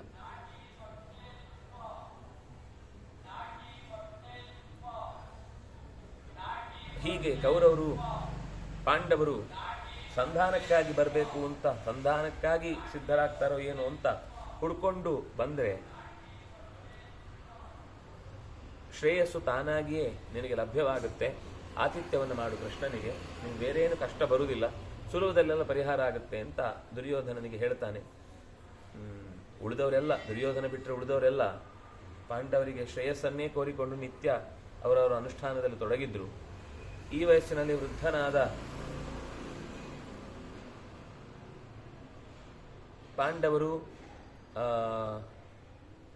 ತಮ್ಮಂದರು, ಪಾಂಡವರು ಅಂದರೆ ತಮ್ಮಂದರು, ನಿನ್ನಲ್ಲಿ ಪಿತೃಭಕ್ತಿ ಇಟ್ಟುಕೊಂಡು ನಿನ್ನ ವ್ಯಕ್ತಿಗತವಾದ ಜೂಜಿನಿಂದ ಕಳ್ಕೊಂಡ ರಾಜ್ಯವನ್ನು ಅವರು ಕೂಡ ಒಪ್ಪಿಕೊಂಡು ಕಾಡಿಗೆ ಬಂದ್ಬಿಟ್ರು. ನಮ್ಮ ರಾಜ್ಯ ಏನಲ್ಲ ಅದು, ಅಥವಾ ನಮ್ಮ ರಾಜ್ಯ ಕೊಟ್ಟಿಲ್ಲ ನಾವು, ನೀನು ಹೇಗೆ ಅದನ್ನು ಮಾರಾಟಕ್ಕಿಟ್ಟಿ ಅಥವಾ ಜೂಜಿಗಿಟ್ಟಿ ಅಂತ ಅವ್ರು ಯಾರು ಕೇಳದೆ ಅದನ್ನು ಪ್ರೀತಿಯಿಂದ ಒಪ್ಪಿಕೊಂಡು ಪುತ್ರ ವಾತ್ಸಲ್ಯದಿಂದ ಕರ್ಕೊಂಡು ಹೋಗಿದ್ದಾನೆ. ಇದನ್ನು ನೆನಪಿಸಿಕೊಂಡು ವಿದುರ ಹೇಳ್ತಾನೆ, ಇಂಥ ಯುಧಿಷ್ಠಿರ ಕೃಷ್ಣನನ್ನು ಮುಂದಿಟ್ಟು ಕಳಿಸಿದ್ದಾನೆ ಅಂತ ತುಂಬ ಆಲೋಚನೆ ಮಾಡಿರ್ತಾನೆ. ಅವನಿಗೆ ಏನು ಮಾಡಿದ್ರು ಕೂಡ ಯಾವ ಕ್ಷಣಕ್ಕೂ ಮರ್ತು ಹೋಗೋನಲ್ಲ. ಅವನು ಬಹಳ ಒಳ್ಳೆಯ ಹಿಂದೆಯೋ ಅವನ ಏನು ಧರ್ಮರಾಜನ ಮೇಲೆ ಹೇಗೆ ಪಾಂಡವರು ಭಕ್ತಿ ಇಟ್ಟಿದ್ರು, ಪಾಂಡವನ ಮೇಲೆ ಧರ್ಮರಾಜಾದಿಗಳು ಹೇಗೆ ಭಕ್ತಿ ಇಟ್ಟಿದ್ರು, ಹಾಗೆ ಧರ್ಮರಾಜನ ಮೇಲೆ ಎಲ್ಲ ಮಕ್ಕಳು ಕೂಡ ಅಷ್ಟೇ ಪುತ್ರ ವಾತ್ಸಲ್ಯವನ್ನು ತೋರಿದ್ದಾರೆ ಅಂತ ಹೇಳಿ ಆ ದುರ್ಯೋಧನ ಆ ಸಭೆಯಲ್ಲಿ ಕೆಲವರೆಲ್ಲ ಎದ್ದು ಹೋದ ತಕ್ಷಣವೇ ವಿದುರ ಹೇಳಿದ್ದೇನೋ ಸತ್ಯ. ಓ ಸಭ್ಯರೇ, ಕೃಷ್ಣನು ಪಾಂಡವರಲ್ಲಿ ವಿಶೇಷವಾದ ಪ್ರೀತಿ ಇಟ್ಕೊಂಡಿದ್ದಾನೆ, ಇದು ಸುಳ್ಳಲ್ಲ, ಇದು 100ಕ್ಕೆ 100 ಸತ್ಯ. ಆದರೆ ಅವರನ್ನು ಬೇರ್ಪಡಿಸ್ಲಿಕ್ಕೆ ಸಾಧ್ಯ ಇಲ್ಲ ಅನ್ನೋದು ಅಸಾಧ್ಯ. ನಾವು ನಮ್ಮ ಹತ್ರ ಇಷ್ಟು ಜನ ಒಟ್ಟಾಗಿದ್ದೀವಿ, ಇಷ್ಟು ದಿವಸ ಎಲ್ಲೆಲ್ಲೋ ಒಂದೊಂದು ಕಡೆ ಇದ್ವಿ, ಈ ಕೆಲಸಕ್ಕೋಸ್ಕರ ಇಲ್ಲಿ ಒಟ್ಟಾಗಿದ್ದರಿಂದ ಒಟ್ಟಿಗೆ ಕೂತು ಒಂದು ಮೀಟಿಂಗ್ ಮಾಡಿ ಎತ್ತಂಗಡಿ ಮಾಡಿಬಿಡೋಣ ಅನ್ನೋ ರೀತಿ ಒಂದು ಮಾತುಕತೆಯನ್ನು ಮುಂದಿಡ್ತಾನೆ. ಹಾಗಾಗಿ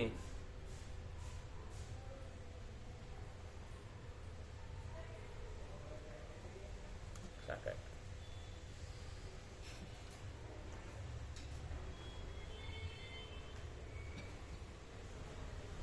ದುರ್ಯೋಧನ ಹೇಳ್ತಾನೆ, ವಿದುರ ಹೇಳಿದ ಸತ್ಯ, ಕೃಷ್ಣ ಸುಲಭದ ವ್ಯಕ್ತಿ ಅಲ್ಲ, ಸಣ್ಣ ಪುಟ್ಟ ಆಸೆ ಆಮಿಷಗಳಿಗೆ ಬಲಿಯಾಗೋನಲ್ಲ. ಏನೋ ಬಹಳ ವಸ್ತು ಕೊಡ್ತೇನೆ ಅಂತ ಅವನನ್ನು ಇಟ್ಲಿಕ್ಕೆ ಹೋದರೆ ನಿನಗೆ ಇನ್ನಷ್ಟು ಅನ್ಯಾಯ ಆದೀತು. ಆದ್ದರಿಂದ ಕಾಲದೇಶಗಳು ಇದಕ್ಕೆ ಸರಿಯಾಗಿಲ್ಲ. ದುರ್ಯೋಧನ ಹೇಳ್ತಾನೆ, ಕೃಷ್ಣನಿಗೆ ಸತ್ಕಾರ ಮಾಡೋದು ವೇಸ್ಟ್.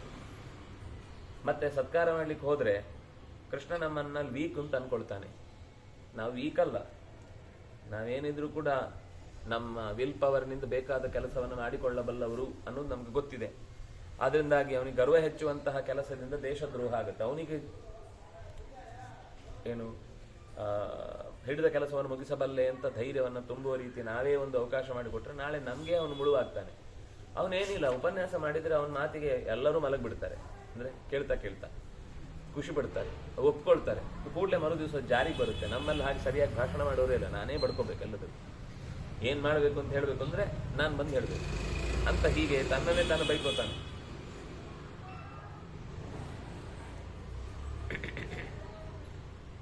ಆಗ ಈ ಥರ ಎಲ್ಲ ಬರೀ ಪೂಜೆ ಮಾಡ್ತೇನೆ, ಅದು ಮಾಡ್ತೇನೆ, ಇದು ಮಾಡ್ತೇನೆ ಅಂತ ಹೇಳಿದ್ರ ವಿಷಯದಲ್ಲಿ ವಿದುರ ತಪ್ಪು ಅಂತ ಏನು ಹೇಳಿದ್ನು ಅದು ಅವನಿಗೆ ಸಿಟ್ಟು ಬಂತು ದುರ್ಯೋಧನನಿಗೆ. ಆಯಿತು, ಪೂಜೆ ಮಾಡೋದೇ ಬೇಡ, ಅವನು ಪೂಜೆಗೆ ಅರ್ಹ ಆಗಿದ್ರೆ ಮಾಡಿ ನಾವು ಹಿಂದೆ ಹೇಳ್ಬೋದಿತ್ತು, ಹಾಗೆ ಹೇಳಿಲ್ಲ. ಈಗ ವಿದುರ ಹೇಳಿದ್ಮೇಲೆ ಸ್ವಲ್ಪ ಸಿಟ್ಟು ಜಾಸ್ತಿ. ಬೇಡ ಅವನಿಗೆ ಪೂಜೆನೇ ಇಲ್ಲ, ಅವನು ಹಾಗೆ ಬರ್ತಾನೆ ಹೋಗ್ತಾನೆ. ಎಷ್ಟೋ ಜನ ಯುದ್ಧಕ್ಕೆ ಬರ್ತಾರೆ, ಅವ್ರನ್ನೆಲ್ಲ ಬನ್ನಿ ಪೂಜೆ ಮಾಡ್ತೇನೆ ಆಮೇಲೆ ಯುದ್ಧ ಮಾಡ್ತೀನಿ ಅಂತ ಹೇಳ್ತೀವ. ಇಲ್ಲ, ಸತ್ಕಾರ ಎಲ್ಲ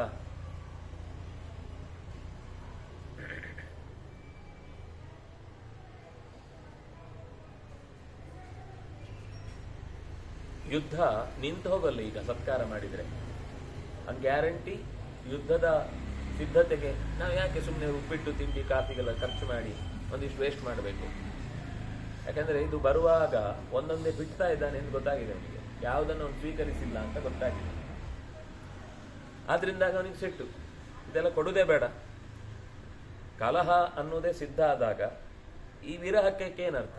ಅಯ್ಯೋ ಕೃಷ್ಣ ಹಾಗೆ ಹೀಗೆ ಭಾರಿ ಒಳ್ಳೆಯವನು, ಅವನು ಸಕಲ ಲೋಕಾತೀತ ಆಗಿ ಬೇಡ. ದುರ್ಯೋಧನ ಮಾತು ಕೇಳಿದ್ರೆ ಭೀಷ್ಮಾಚಾರ್ಯ ಸ್ವಲ್ಪ ಸಿಟ್ಟು ಬರುತ್ತೆ. ಏನು ಮಾತಾಡ್ತಾ ಇದ್ದೀನಿ, ನಿನ್ನ ಸತ್ಕಾರ ಮಾಡಿದ್ರು ಮಾಡದಿದ್ರು ಅವನಿಗೇನು ವ್ಯತ್ಯಾಸ ಇಲ್ಲ. ಸತ್ಕಾರ ಮಾಡಿದ್ರಿಂದ ಕೃಷ್ಣ ಒಂದು ಕೆಜಿ ಜಾಸ್ತಿ ಆಗೋದು, ಸತ್ಕಾರ ಮಾಡದೇ ಇದ್ರಿಂದ 3 ತೂಕ ಕಮ್ಮಿಯಾಗಿ ಕೃಷ್ಣ ಬರುವಾಗಲೇ ಗಾಳಿಯಲ್ಲಿ ಹಾರಿ ಹೋಗುವಷ್ಟು ತೆಳಗಾಗ್ಬಿಡುದು, ಇದೆಲ್ಲ ಏನಾಗಲ್ಲ.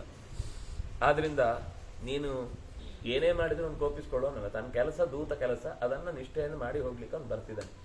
ನಾವದರ ಸಾರ್ಥಕ್ಯವನ್ನು ಗಳಿಸುವುದಕ್ಕೆ ಈ ಪ್ರಯತ್ನ ಅಷ್ಟೇ.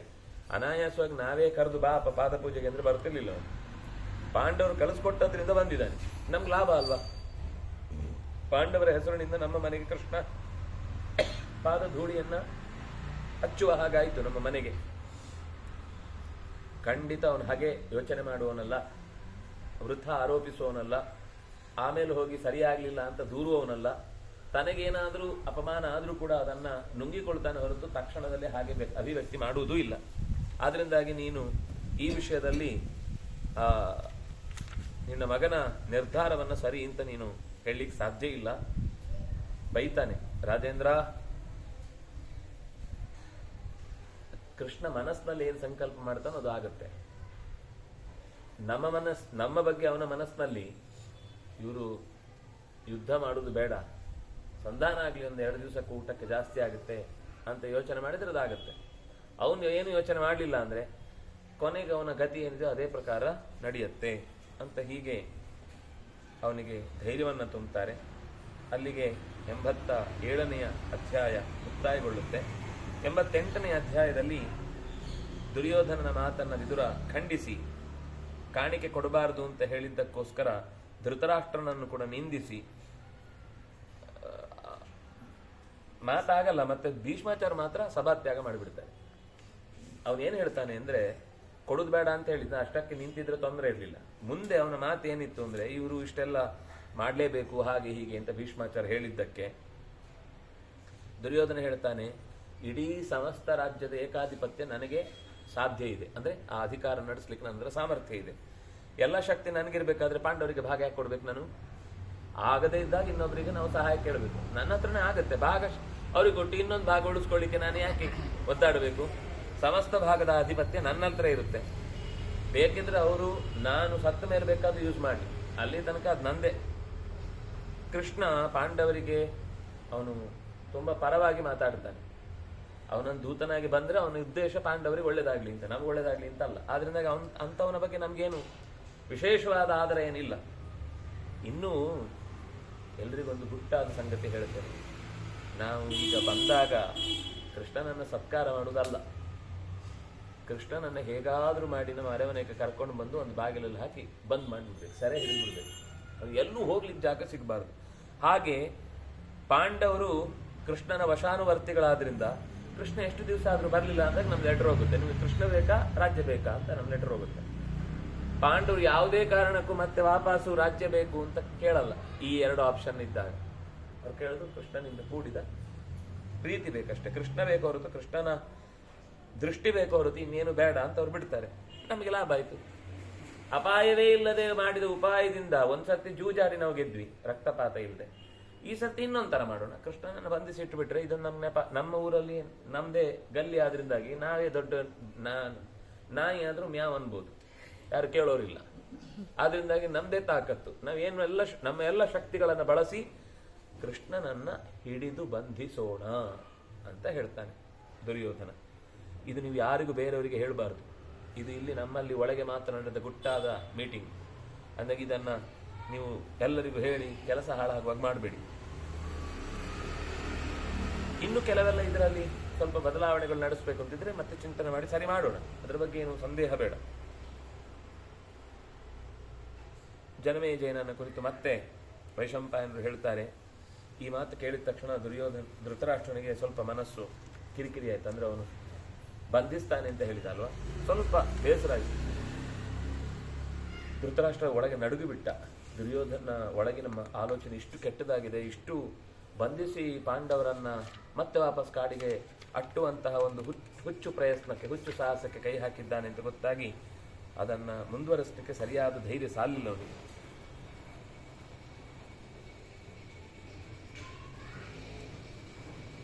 ಕೊನೆಗೆ ಧೃತರಾಷ್ಟ್ರ ಹೇಳ್ತಾನೆ, ಯಾರಿಗೆ? ದುರ್ಯೋಧನನಿಗೆ. ನೀನು ಈ ಥರ ಎಲ್ಲ ಬಂಧಿಸ್ತೇನೆ, ಹಿಡಿದಾಕ್ತೇನೆ, ಪಾಂಡವರನ್ನು ವಶಕ್ಕೆ ತಂದ್ಕೋತೇನೆ ಅಂತ ಈ ಥರ ಎಲ್ಲ ಮಾತಾಡಬೇಡಪ್ಪ, ಇದು ರಾಜಧರ್ಮ ಅಲ್ಲ. ಕೃಷ್ಣ ನಮ್ಮಲ್ಲಿ ದೂತ ಆಗಿ ಬರುದು. ದೂತನಾಗಿ ಬಂದ ಯಾವುದೇ ವ್ಯಕ್ತಿ, ಅವನು ಬಂಧುವಾಗಲಿ, ಇಷ್ಟವಾಗಲಿ, ಗೊತ್ತಿದ್ದವನಾಗಲಿ, ಗೊತ್ತಿಲ್ಲದವನಾಗಲಿ, ಅವನನ್ನು ಹಾಗೆ ನಾವು ಬಂಧಿಸಿ ನಮ್ಮ ಅಗತ್ಯವನ್ನು ಪೂರೈಸಿಕೊಳ್ಳುವಂಥ ದುಷ್ಟ ರಾಜಕಾರಣ ಇದೆಲ್ಲ. ಕಿಡ್ನ್ಯಾಪ್ ಮಾಡೋದು, ಬ್ಯಾಂಕಿಗೆ ಅಕೌಂಟಿಗೆ ಹಾಕಿ ಅಂತ ಹೇಳುದು, ಆಮೇಲೆ ಅದು ಹಾಕಿದ ಮೇಲೆ ವಾಪಸ್ ಬಿಡ್ತೇವೆ ಅಂತ ಹೇಳಿ ಮತ್ತೇನೋ ಮಾಡಿ ವ್ಯವಸ್ಥೆ ಮಾಡೋದು, ಇದೆಲ್ಲ ಲೋಕದಲ್ಲಿ ನಡೆಸುವ ಅತ್ಯಂತ ಚಿಲ್ಲರೆ ಮನುಷ್ಯರು ಮಾಡುವಂಥ ಕೆಲಸ. ಇದು ನಮಗೆ ಹೊಂದುವಂಥದ್ದಲ್ಲ. ಆದರೆ ಅದನ್ನು ಮಾಡಲಿಕ್ಕೆ ಒಂದು ಕ್ರಮ ಇದೆ. ಆ ಕ್ರಮದಲ್ಲಿ ಮುಂದುವರಿಸಬೇಕು ಅಂತ ನಾನು ಅಪೇಕ್ಷೆ ಪಡ್ತೇನೆ ಅಂತ ಮತ್ತೊಮ್ಮೆ ಆ ವಿಷಯವನ್ನು ಎತ್ತಿ ಹೇಳ್ತಾನೆ. ಅದಾದ ಮೇಲೆ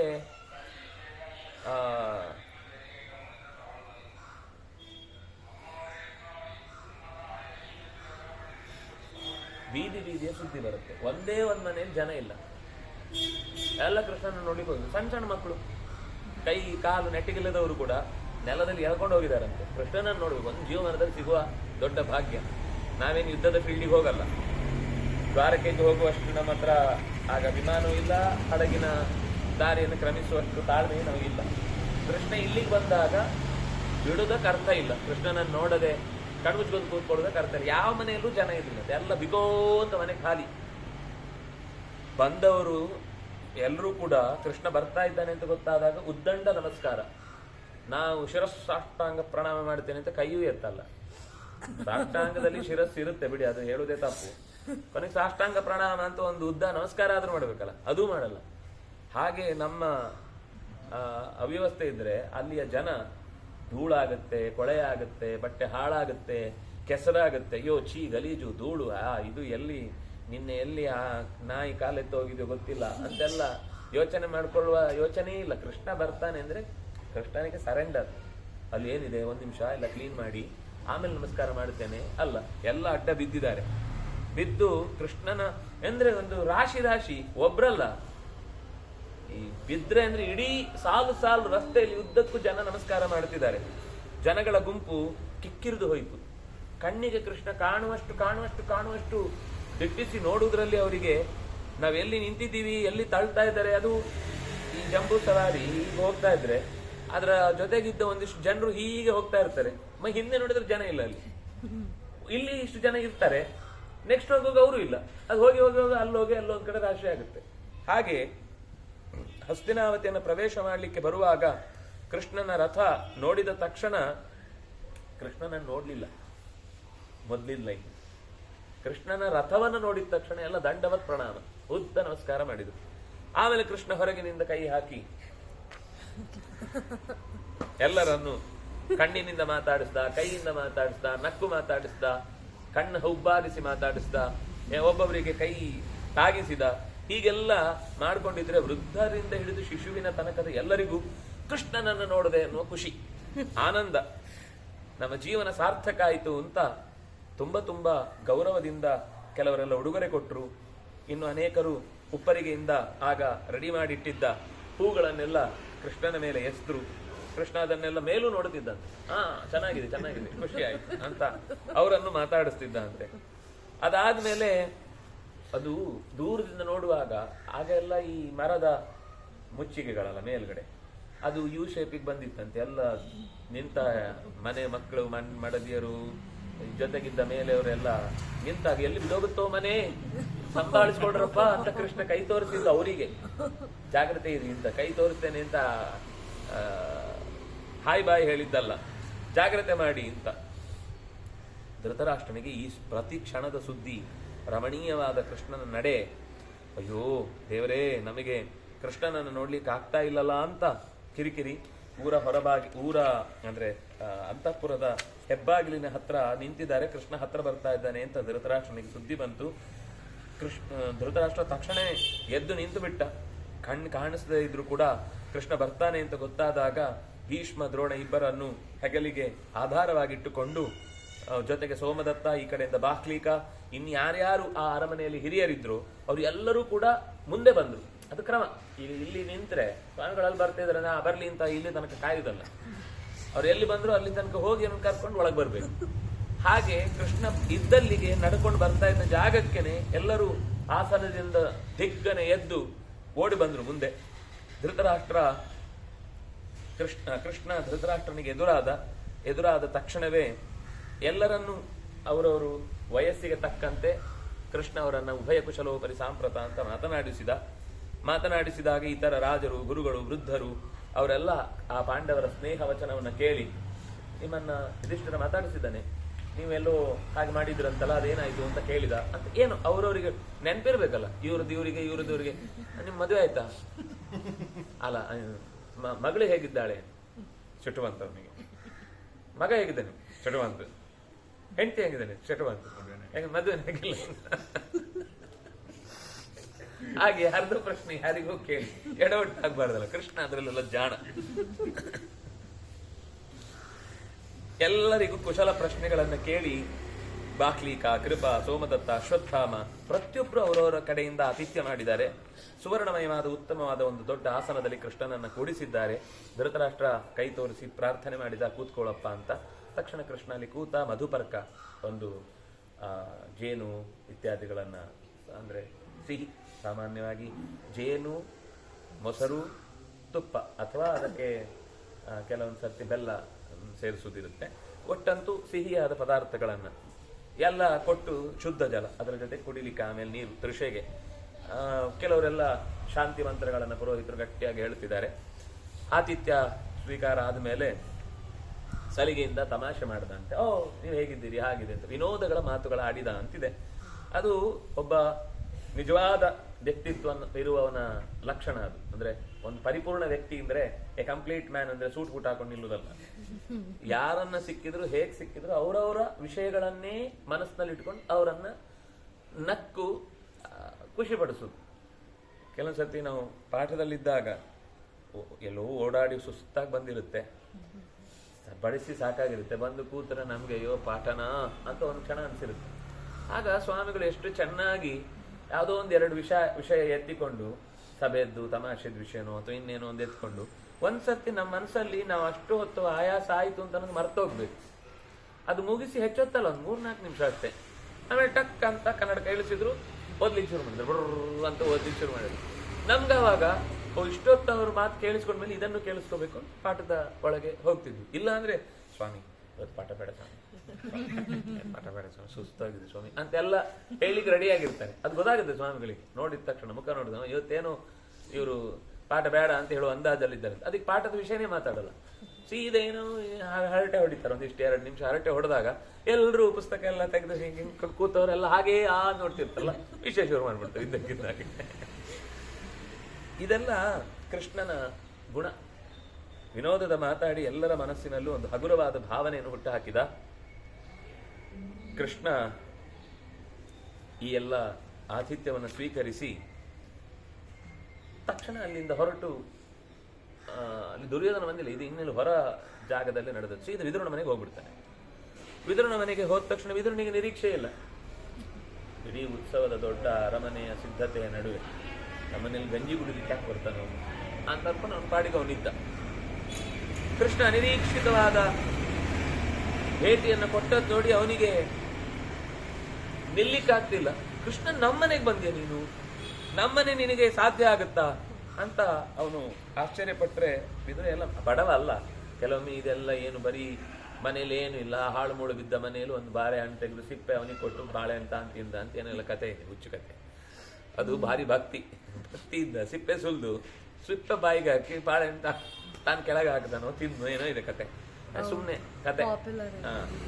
ಆದ್ರೆ ಅವನು ಪ್ರಧಾನಿ, ಅವನು ಯಾರು ಬೀದಿ ವರ್ಕರ್ ಅಲ್ಲ. ಅವನು ಅಂದ್ರೆ ಬಡವ ಅಲ್ಲ, ಅಥವಾ ಅವನಿಗೇನು ಗತಿಯಿಲ್ಲದ ಸ್ಥಿತಿಯಲ್ಲಿರುವವನು ಅಲ್ಲ ಅವನು. ಕೃಷ್ಣನಿಗೆ ಒಳ್ಳೆ ಆತಿಥ್ಯವನ್ನು, ಆದ್ರೆ ಅವನಿಗೆ ಬಂದದ್ದು ಅನಿರೀಕ್ಷಿತ. ಆಶ್ಚರ್ಯ ಆಯ್ತು, ನನ್ನ ಮನೆಗೆ ಹೇಗೆ ಬರ್ತಾನೆ ಅಂತ ಅವನು ಸುಮ್ಮನಿದ್ದ. ಎಲ್ಲರ ಹೃದಯದಲ್ಲಿ ಏನೇನು ನಡೀತದೆ ಅಂತ ಅಂತರ್ಯಾಮಿಯಾಗಿ ನಿನಗೆ ಗೊತ್ತು, ನಾನೇನು ಹೇಳಬೇಕಾಗಿಲ್ಲ. ಆದ್ರೆ ನೀನು ಬಂದದ್ದು ಮಾತ್ರ ನನಗೆ ತುಂಬಾ ಖುಷಿ ಆಯಿತು ಅಂತ ಪರಸ್ಪರ ಪಾಂಡವರು ಏನ್ ಮಾಡ್ತಿದ್ದಾರೆ ಅಂತ ಅವರ ಬಗ್ಗೆ ಕ್ಷೇಮ ವಿಚಾರಿಸ್ತಾನೆ. ಭೂತ ಭವ್ಯ ಭವಿಷ್ಯತ್ತುಗಳನ್ನ ಕಣ್ಣಾರೆ ಕಾಣಬಲ್ಲಂತಹ ಕೃಷ್ಣ ವಿದುರನ ಹತ್ರ ಪಾಂಡವರ ಬಗ್ಗೆ ಕೆಲವು ವಿಷಯಗಳನ್ನ ಹಂಚಿಕೊಳ್ತಾನೆ. ಅಂದ್ರೆ ಅದನ್ನ ಅವನಿಗೆ ಗೊತ್ತಿದೆ, ಆದ್ರಿಂದಾಗಿ ಎಲ್ಲರ ಹತ್ರ ಹೇಳಲಿಕ್ಕಾಗ್ತದೆ, ವಿದುರನ ಹತ್ರ ಹೇಳಬಹುದು ಅಂತ ಕೆಲವನ್ನೆಲ್ಲ ಹೇಳ್ಕೊಳ್ತಾನೆ. ಯಾಕೆಂದ್ರೆ ಅವನ ಧರ್ಮಜ್ಞತೆ, ಅವನಿಗಿರುವ ವಿವೇಚನಾ ಶಕ್ತಿ, ಇದೆಲ್ಲದರ ಮೇಲೆ ನಂಬಿಕೆ ಇತ್ತು. ಇವನೇನಾದ್ರೂ ಹೇಳಿದ್ರೆ ನಾಳೆ ಲೀಕ್ ಮಾಡಲ್ಲ. ಏನು ಸಮಸ್ಯೆ ಇದೆ, ಯಾಕೆ ಹೀಗೆ ಮಾಡ್ತಾ ಇದ್ದಾರೆ ಪಾಂಡವರು, ನಮಗೆ ಏನಾಗ್ತಿದೆ ಯೋಚನೆಗಳು, ಅದಕ್ಕೆ ನಾವು ಹೇಗೆ ಯುದ್ಧದ ಸ್ಟ್ರಾಟಜಿಯನ್ನು ಬೆಳೆಸಿದ್ದೇವೆ, ಇದನ್ನೆಲ್ಲ ವಿದುರನ ಹತ್ರ ಚರ್ಚೆ ಮಾಡ್ತಾನೆ. ಮುಚ್ಚುಮರೆ ಇಲ್ಲದೆ ಎಲ್ಲವನ್ನು ಸವಿಸ್ತಾರವಾಗಿ ಮಾತಾಡಿಕೊಳ್ತಾರೆ. ಇವನು ಈ ಕಡೆಯದ್ದೆಲ್ಲ ಸಂಗತಿಯನ್ನು ಹೇಳ್ತಾನೆ. ಅಂದರೆ ವಿದುರ ದೂರ ಹೇಳಲಿಲ್ಲ, ಆದರೆ ಪರಿಸ್ಥಿತಿ ಹೀಗಿದೆ, ನಿನ್ನನ್ನು ಯಾಕೆ ಬಂದಿ ನೀನು, ನಿನ್ನನ್ನು ಹಿಡಿದಾಕ್ಲಿಕ್ಕೆ ಏನು ಪ್ರಯತ್ನ ಮಾಡ್ತಿದ್ದಾರೆ ಅನ್ನೋ ಥರದ ಸಂಗತಿಗಳು ಸೇರಿ ಅದನ್ನೆಲ್ಲ ಹೇಳ್ತಾನೆ. ಆಮೇಲೆ ಸೀದಾ ಕೃಷ್ಣ ಅಲ್ಲಿಂದ ಕುಂತಿಯ ಮನೆಗೆ ಹೋಗ್ತಾನೆ. ಕುಂತಿಯ ಮನೆಗೆ ಹೋಗಿ ಅಲ್ಲಿ ಯಥಾ ಪ್ರಕಾರ ಕೃಷ್ಣನಿಗೆ ಅತ್ತೆ ಅಲ್ವಾ, ಸೋದರತ್ತೆ. ಕೃಷ್ಣ ಬರ್ತಾ ಇದ್ದಾನೆ ಅಂತ ಗೊತ್ತಾದ ತಕ್ಷಣ ಓಡಿ ಬರ್ತಾಳೆ. ಮಗುವನ್ನ ತಾಯಿ ಬಹಳ ದಿವಸಗಳನ್ನು ಕಳ್ಕೊಂಡ ನಂತರ ಮೊದಲ ಬಾರಿ ಭೇಟಿಯಾದಾಗ ಅದರಲ್ಲಿ ಏನೊಂದು ಆತ್ಮೀಯತೆ ಅಕ್ಕರೆ ಇರುತ್ತೋ ಓಡಿ ಬಂದು ಅಪ್ಪಿಕೊಳ್ತಾಳೆ, ಗಟ್ಟಿಯಾಗಿ ಅಳ್ಳಿಕ್ಕೆ ಶುರು ಮಾಡ್ತಾಳೆ. ಕೃಷ್ಣ, ಯಾಕಂದ್ರೆ ಪಾಂಡವರಿಗೆ ಕೃಷ್ಣ ಬಹಳ ಹತ್ರ. ಇದು ಅವಳಿಗೆ ಬಾಲ್ಯದಿಂದಲೂ ಕೃಷ್ಣ ಅಂದರೆ ಇನ್ನೊಬ್ಬ ಮಗ ಅಂತಾನೆ ಅನ್ಕೊಂಡಿದ್ಲು ಕೃಷ್ಣನನ್ನ, ಅವನನ್ನೇನು ಬೇರೆಯಾಗಿ ಯಾವತ್ತು ಕಂಡದ್ದಲ್ಲ. ಹಾಗಾಗಿ ಏಕಾಕಿಯಾಗಿ ಬಂದದ್ದು ಕಂಡು ಕಣ್ಣಲ್ಲಿ ದಳದಳ ಅಂತ ನೀರು ಇಳಿತಾ ಇದೆ. ಅವನು ಆ ಮನೆಯಲ್ಲಿ ಏನು ಅವಳ ಹತ್ರ ಇತ್ತೋ ಆ ವಸ್ತುಗಳಿಂದ ಅವನನ್ನ ಸತ್ಕಾರ ಮಾಡ್ತಾಳೆ. ಅಳ್ತಾ ಗದ್ಗದವಾದ ಕಂಠದಿಂದ ನೀರು ತುಂಬಿದ ಕಂಗಳಿಂದಲೇ, ಕೃಷ್ಣ, ನನ್ನ ಮಕ್ಕಳು ಬಾಲ್ಯದಿಂದಲೇ ಹಿರಿಯರು ದೊಡ್ಡವರು ಅಂದ್ರೆ ತುಂಬಾ ಗೌರವ. ಅವ್ರು ಒಂದು ದಿವಸ ಶುಶ್ರೂಷೆ ತಪ್ಪಿಸಿದವರಲ್ಲ. ಅವ್ರಿಗೆ ಯಾಕೆ ನಾನು ಸೇವೆ ಮಾಡಬೇಕು, ನನಗೇನು ಸಿಗುತ್ತೆ, ಅವ್ನು ಮಾಡ್ಬೋದಲ್ಲ, ಇವ್ನು ಮಾಡ್ಬೋದಲ್ಲ. ನಮ್ಮಲ್ಲಿ ಸಾಮಾನ್ಯ ಒಂದು 2 ಜನ ಇದ್ರೆ, ಅಣ್ಣ ತಮ್ಮನೋ ಅಕ್ಕ ತಂಗಿನೂ ಇದ್ರೆ ಅವ್ನು ಮಾಡ್ಲಿ. ಅದು ಕೆಲವೊಂದು ಸರ್ತಿ ಸ್ನಾನಕ್ಕೆ ಹೋಗಿದ್ರೆ ನಾನು ಹೋಗ್ತೇನೆ ಅಂತ, ಇಬ್ರು ಒಟ್ಟಿಗೆ ಹೋಗ್ಬೇಕು ಅಂತ ಕೊನೆಗೆ. ಅಂದ್ರೆ ಒಟ್ಟಿಗೆ ಒಂದೇ ಟೈಮಿಗೆ ಆಗ್ಬೇಕು, ಒಟ್ಟಿಗೆ ಅಲ್ಲ, ಒಂದೇ ಟೈಮಿಗೆ ನಾನು ಮೊದ್ಲು ಹೋಗ್ಬೇಕು. ಕೆಲವೊಂದ್ ಸರ್ತಿ ನೀನು ಹೋಗು. ಇದ್ದವರಿಗೆ ಉಳಿದವರಿಗೆ ಕಂಗಾಲು, ಏನ್ ಮಾಡ್ಬೇಕು ಗೊತ್ತಾಗಲ್ಲ. ಹಾಗೆ ಪಾಂಡವರು ಯಾವತ್ತೂ ಒಬ್ರಿಗೊಬ್ರು ಕಚ್ಚಾಡಿದವರಲ್ಲ, ಕಿತ್ತಾಡಿದವರಲ್ಲ. ಯಾವ ಕೆಲಸ ಇದ್ರು ಅವನಾಗ್ಲಿಲ್ಲ ಅಂದ್ರೆ ಇನ್ನೊಬ್ಬಾಗ್ಲೇ ಮತ್ತೊಬ್ಬ, ಪ್ರತಿಯೊಬ್ರು ಹಂಚ್ಕೊಂಡು ಎಲ್ಲವನ್ನು ಮಾಡ್ತಾ ಇದ್ದವರು. ಅದರಿಂದಾಗಿಯೇ ಜನರ ಪ್ರೀತಿ ಸಂಪಾದಿಸಿದ್ರು. ಅವ್ರು ಏನ್ ತಪ್ಪು ಮಾಡಿದ್ರು ಈ ರಾಜ್ಯ ಕಳ್ಕೊಳ್ಳುವಂಥದ್ದು? ಪ್ರತಿಯೊಬ್ಬರನ್ನು ತನ್ನ ಮನೆಯ ವ್ಯಕ್ತಿಯನ್ನು ಹಾಗೆ ಪ್ರೀತಿಸ್ತಾ ಇದ್ರು, ಪೂಜಿಸ್ತಾ ಇದ್ರು. ದೊಡ್ಡವರಾದ್ರೆ ಪೂಜಿಸ್ತಾ ಇದ್ರು, ಚಿಕ್ಕವರಾದ್ರೆ ಪ್ರೀತಿಸ್ತಾ ಇದ್ರು. ಹೀಗೆ ಎಲ್ಲರಲ್ಲೂ ಸಮಾನ ಬುದ್ಧಿ ಇದ್ದು ಅವರು ಅಷ್ಟು ನಿಷ್ಠೆಯಿಂದ ಬದುಕಿದ್ದಕ್ಕೆ ಮೋಸ ಮಾಡಿಬಿಟ್ನಲ್ವಾ ದುರ್ಯೋಧನ. ರಾಜ್ಯವನ್ನು ಅವರ ಕೈಯಿಂದ ಕಸ್ಕೊಂಡ್ಬಿಟ್ನಲ್ವಾ. ರಾಜ್ಯ ಭ್ರಷ್ಟರಾಗಿ ಎಂಥ ರಾಜಸೂಯ ಯಾಗ ಅಂತಂದ್ರೆ ಇಡೀ ದೇಶದ ಎಲ್ಲಾ ಮೂಲೆಯ ರಾಜರ ಅಧಿಕಾರದ ಬಲವು ಕೂಡ ಅವರ ಕೈಯಲ್ಲಿತ್ತು. ಅದನ್ನ ಅನಾಯಾಸವಾಗಿ ಮೋಸದ ದಾರಿಯಿಂದ ತಿಂಗಳಾನುಗಟ್ಲೆ ಯುದ್ಧ ಮಾಡಿ ಅವರು ಸಂಪತ್ತು ಹೊತ್ಕೊಂಡ್ ಬಂದಿದ್ದಾರೆ. ಭೀಮ, ಅರ್ಜುನ, ನಕುಲ, ಸಹದೇವ 4 ಜನ ನಾಸ್ತಿಕಿಗೆ ಹೋಗಿ ಸಂಪತ್ತು ಹೊತ್ಕೊಂಡ್ ಬಂದ. ಇವನು ಕೂತ್ಕೊಂಡು ಆಟ ಆಡಿದ್ರಲ್ಲಿ ಮುಗಿಸ್ಕೊಂಡ್ಬಿಟ್ನಲ್ಲ, ಅನ್ಯಾಯ. ಅವರಿಗೆ ಎಷ್ಟೇ ಕೋಪ ಬರಲಿ ಪಾಂಡವರು ಕೋಪ ಸಹಿಸ್ಕೊಳ್ತಿದ್ರು. ಎಷ್ಟೇ ಆನಂದ ಉದ್ರೇಕ ಆಗ್ಲಿ ಅದನ್ನ ಯಾವತ್ತೂ ಕೂಡ ಇನ್ಯಾರ್ದ ಮೇಲೆ ಖುಷಿಗೆ 2 ಬಾರಿಸಿ ಖುಷಿ ಪಟ್ಟವರಲ್ಲ. ಆನಂದ ಅಂದ್ರೆ ತಮ್ಮಲ್ಲೇ ಇರುತ್ತೆ, ದೇವ್ರು ಕೊಟ್ಟದ್ದು ಅಂತ. ಹೀಗೆ ಜ್ಞಾನಿಗಳಾದವರ ಜೊತೆಗೆ ಒಳ್ಳೆ ಒಡನಾಟ, ತಮಗೆ ಏನೇ ಅವಮಾನ ಆದ್ರೂ ಕೂಡ ಅದನ್ನು ಸಹಿಸಿಕೊಂಡು ಪರಿಸ್ಥಿತಿ ಬರುವ ತನಕವೂ ಕೂಡ ಅದಕ್ಕೆ ಕಾಯ್ತಾ, ತನ್ಗೆ ವ್ಯಕ್ತಿಗತವಾಗಿ ಏನಾಗಾದ್ರೂ ಅದಂತೂ ಯೋಚನೆ ಮಾಡ್ತಿರ್ಲಿಲ್ಲ. ಕೃಷ್ಣನಿಗೆ ಏನಾದ್ರ ಅಂದ್ರ, ಅಪ್ಪನಿಗೇನಾದ್ರೂ ಅಂದ್ರ, ಅಮ್ಮನಿಗೇನಾದ್ರೂ ಅಂದ್ರ, ರಾಜ್ಯದ ಧರ್ಮದ ನಿಯಮದಲ್ಲಿ ಏನಾದ್ರೂ ತೊಂದರೆ ಮಾಡಿದ್ರ ಶಿಕ್ಷೆ ಸಿದ್ಧ ಇರ್ತಿತ್ತು. ವ್ಯಕ್ತಿಗತವಾಗಿ ಯಾವತ್ತೂ ತಮಗೆ ಆದ ಅವಮಾನವನ್ನ ಅಥವಾ ಅಪಮಾನದ ಪರಿಸ್ಥಿತಿಯನ್ನ ಅವರು ದುಃಖಿಸಿ ಅದಕ್ಕೆ ಅಳ್ತಾ ಕೂತವರಲ್ಲ. ನಿಷ್ಠೆ ಎಷ್ಟು ಅಂದ್ರೆ, ನಾನು ಅಳ್ತಾ ಇದ್ರೆ ನನ್ನನ್ನು ಕೂಡ ಇದೇ ವಿದುರನ ಮನೆಯಲ್ಲಿ ಬಿಟ್ಟು ಹೋದ್ರು ಅಂದ್ರೆ 12 ವರ್ಷ ಇನ್ನೇನು ಮಾತಾಡ್ಲಿಕ್ಕಿಲ್ಲ, ಹೋಗ್ಬೇಕಂದ್ರೆ ಹೋಗ್ಬೇಕು, ಧರ್ಮ ಅಂದ್ರೆ ಧರ್ಮ. ನನಗೆ ಆ ಕಷ್ಟ ಆಗ್ಬಾರ್ದು ಅಂತ ಇಲ್ಲಿ ಬಿಟ್ರು. ಆದ್ರೆ ಮಕ್ಕಳನ್ನು ಬಿಟ್ಟಿರೋ ಕಷ್ಟ ಏನು ಅಂತ ಅವುಗಳಿಗೆ ಗೊತ್ತಾ? ನನ್ನ ಮೇಲೆ ಕೋಪದಿಂದ ಅವ್ರು ಹೋದದ್ದಲ್ಲ, ಆದ್ರೆ ನಮ್ಗೆ ಆ ಕಷ್ಟ ಆಗ್ಬಾರ್ದು ಅಂತ ಬಿಟ್ಟು ಹೋದ್ರಿಂದ ನಾನು ಮಕ್ಕಳಿಂದ ದೂರ ಇದ್ದೇನೆ ಅನ್ನುವ ಯಾವ ಸಮಸ್ತ ಸುಖ ಇಲ್ಲಿದ್ರು ಕೂಡ ನಮ್ಮ ವ್ಯಕ್ತಿಗಳೇ ನಮ್ಮ ಹತ್ರ ಇಲ್ಲ ಅಂದ್ರೆ ಅದೇನು ಸುಖ? ಇಷ್ಟ ಜನರನ್ನು ಬಿಟ್ಟಿರುವುದು ಅಂತ ಅನ್ನೋದು ಸಾವಿಗಿಂತಲೂ ಕಷ್ಟ. ಅದನ್ನ ಹೇಳಲಿಕ್ಕಾಗುದಿಲ್ಲ. ಪಾಂಡವರಿಗೆ ಈ ತರದ ಕಾಡಿನಲ್ಲಿ ಓಡಾಡುವ ಕಷ್ಟ ಅದು ಅವರಿಗೆ ಅರ್ಹ ಅಲ್ಲ. ಅದು ಅವರು ಕ್ಷಾತ್ರದ ತೇಜಸ್ಸಿನಿಂದ ಅತ್ಯಂತ ಬಲಿಷ್ಠರು, ಪ್ರಮುಖರು. ಸಮಾಜದಲ್ಲಿ ಅದನ್ನ ತಿದ್ದು, ಸಮಾಜದ ಅವ್ಯವಸ್ಥೆಗಳನ್ನು, ಓರೆಕೋರೆಗಳನ್ನು ತಿದ್ದುವುದರಲ್ಲಿ ಸಮರ್ಥರು. ಹಾಗಾಗಿ ಕಾಡಿನಲ್ಲಿ ಅವರು ಹೇಗಿದ್ರು ಅಂತ ಅನ್ನೋದೇ ನನಗೆ ಆಶ್ಚರ್ಯ.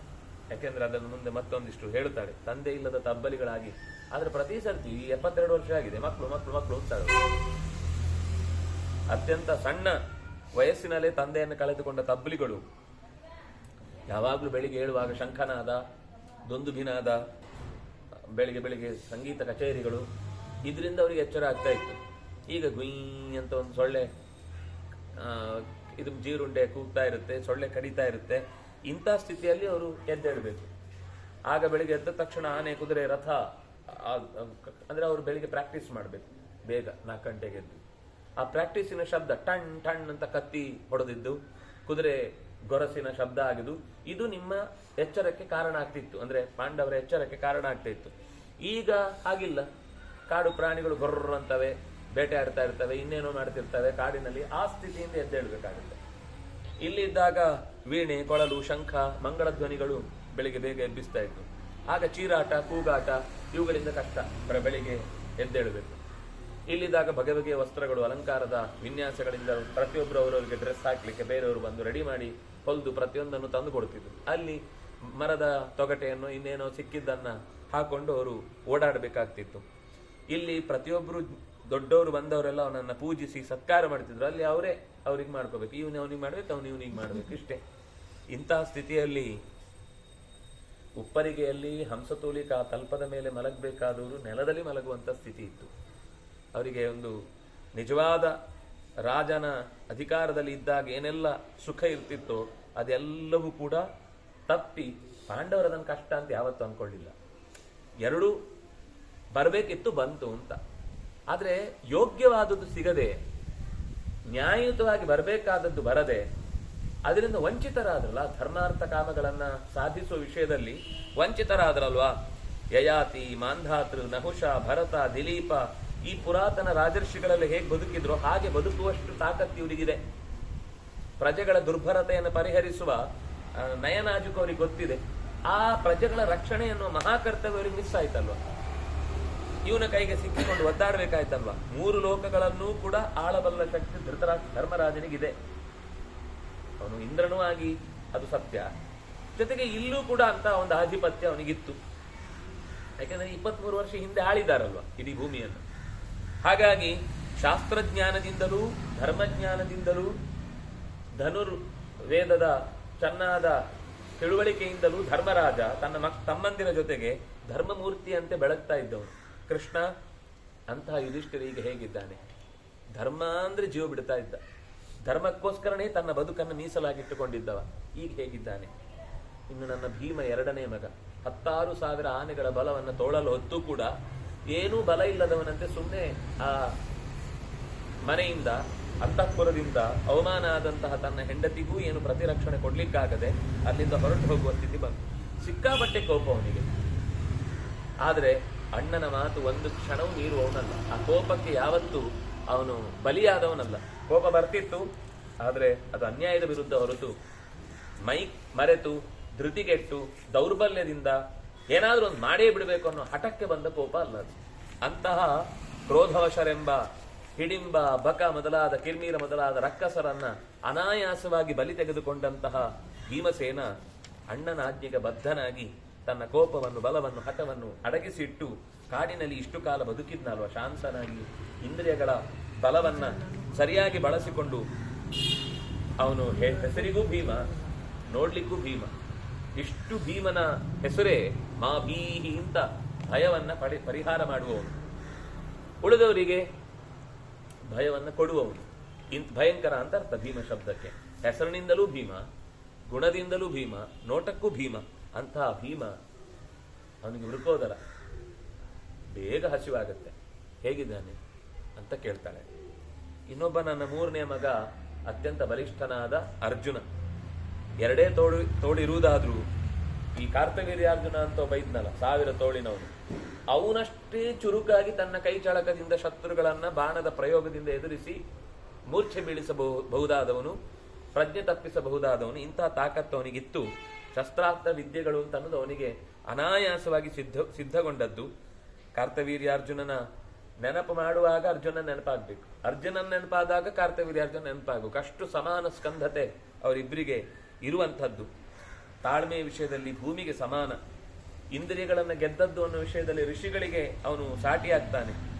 ಇನ್ನು ಪರಾಕ್ರಮ ಅಂತ ಬಂದಾಗ ಇಂದ್ರ ಮತ್ತು ಅವನು ಎರಡು ತೂಗಿದ್ರೆ ವ್ಯತ್ಯಾಸವೇ ಇಲ್ಲ. ಅದು ಕೇವಲ ಉದಾಹರಣೆ ಮಾತ್ರ ಅಲ್ಲ, ನಿಜ ಅರ್ಥದಲ್ಲಿಯೂ. ಸಾಮ್ರಾಜ್ಯವನ್ನ ವಿಸ್ತಾರಗೊಳಿಸಿದ ಮಹಾ ಕೆಲಸ ಮಾಡಿದ್ದಾನೆ. ತನ್ನ ಬಾಣದ ಬಲದಿಂದ ಕಪ್ಪವನ್ನೆಲ್ಲ ತಂದು ಕೊಟ್ಟು ಅಣ್ಣನ ಹೆಸರಿನಲ್ಲಿ ರಕ್ಷೆಯನ್ನು, ಅವನಿಗೆ ಅದಕ್ಕೆ ಧನಂಜಯ ಅಂತ ಹೆಸರು. ಧನಂ, ಕಪ್ಪದ ಸಂಪತ್ತನ್ನು ಹೊತ್ತು ತಂದವ, ಎಲ್ಲರಕ್ಕಿಂತ ಹೆಚ್ಚು ಹೊತ್ತು ತಂದ ಅನ್ನುವ ಕಾರಣಕ್ಕಾಗಿ. ಅಂದ್ರೆ ಹೋದ ಜಾಗಗಳೆಲ್ಲ ತುಂಬಾ ಇತ್ತು, ಅದರಿಂದ ಹೊತ್ಕೊಂಡ್ ಬಂದ. ಹಾಗಾಗಿ ಅವನನ್ನು ಜಿಷ್ಣು ಅಂತ ಕರೀತಿದ್ರು, ಇನ್ನೇನೇನೋ ವಿಶಿಷ್ಟವಾದ ಹೆಸರುಗಳಿಂದ ಕರಿತಾ ಇದ್ರು. ಅಂತಹ ನಿನಗೆ ಅತ್ಯಂತ ಮಿತ್ರನೂ ಆದ, ಒಂದರ್ಥದಲ್ಲಿ ನಿನಗೆ ಒಂದು ರೀತಿ ಆತ್ಮೀಯ, ಇನ್ನೊಂದು ಪ್ರಾಣ ಅನ್ನುವಂತೆ ಇರುವ ಅರ್ಜುನ ಈಗ ಹೇಗಿದ್ದಾನೆ ನೋಡ್ಕೊಂಡು ಬಂದ್ಯಾ? ಅವನ ಬಗ್ಗೆ ನಿನಗೇನಾದ್ರೂ ಗೊತ್ತಾಯ್ತಾ? ಇನ್ನೊಬ್ಬ ಇದ್ದಾನೆ ಸಹದೇವ, ಭಾರೀ ಎಲ್ಲರ ಮೇಲೆ ದಯೆ, ಎಲ್ಲರಿಗೂ ಅಯ್ಯೋ ಪಾಪ ಹೀಗಾಗಬಾರ್ದು ಹಾಗಾಗಬಾರ್ದು ಅಂತ ಹೇಳುವನು. ಮತ್ತೆ ಸ್ವಲ್ಪ ನಾಚಿಕೆಯ ಸ್ವಭಾವದವನು, ಪಕ್ಕ ಎಲ್ಲರ ಮುಂದೆ ಓಪನ್ ಅಪ್ ಆಗಲ್ಲ, ಏನೇ ವಿಷಯ ಮಾತಾಡುವಾಗ ಸ್ವಲ್ಪ ಹಿಂದೆ ಸರಿಯುವಂತ ಸ್ವಭಾವದವನು. ಆದರೆ ಅತ್ಯಂತ ಧಾರ್ಮಿಕ, ನನಗೆ ಅತ್ಯಂತ ಪ್ರೀತಿ ಪಾತ್ರ ಅವನು. ಕೊನೆಯ ಮಗು ಯಾವತ್ತೂ ಕೂಡ, ನಾವು ಹುಟ್ಟಿನಲ್ಲಿ ನಕುಲ ಕೊನೆಯವನಾದ್ರು ಲೆಕ್ಕಾಚಾರದಲ್ಲಿ ಸಹದೇವ ಕೊನೆಯವ. ಯಾಕೆಂದ್ರೆ ಮೊದಲು ಹುಟ್ಟುವ ಮಗು ಕೊನೆಯದ್ದು, ಕೊನೆಗೆ ಹುಟ್ಟುವ ಮಗು ಮೊದಲನೇದ್ದು. ಅದು ಈ ಎರಡು ಬಾಲನ್ನ ಒಂದು ಬಾಕ್ಸ್ ಒಳಗೆ ಹಾಕಿ, ನೀವು ಮೊದಲು ಹಾಕಿದ ಬಾಲ್ ಆಮೇಲೆ ಬರುತ್ತೆ, ಆಮೇಲೆ ಹಾಕಿದ ಬಾಲ್ ಮೊದಲು ಬರುತ್ತೆ.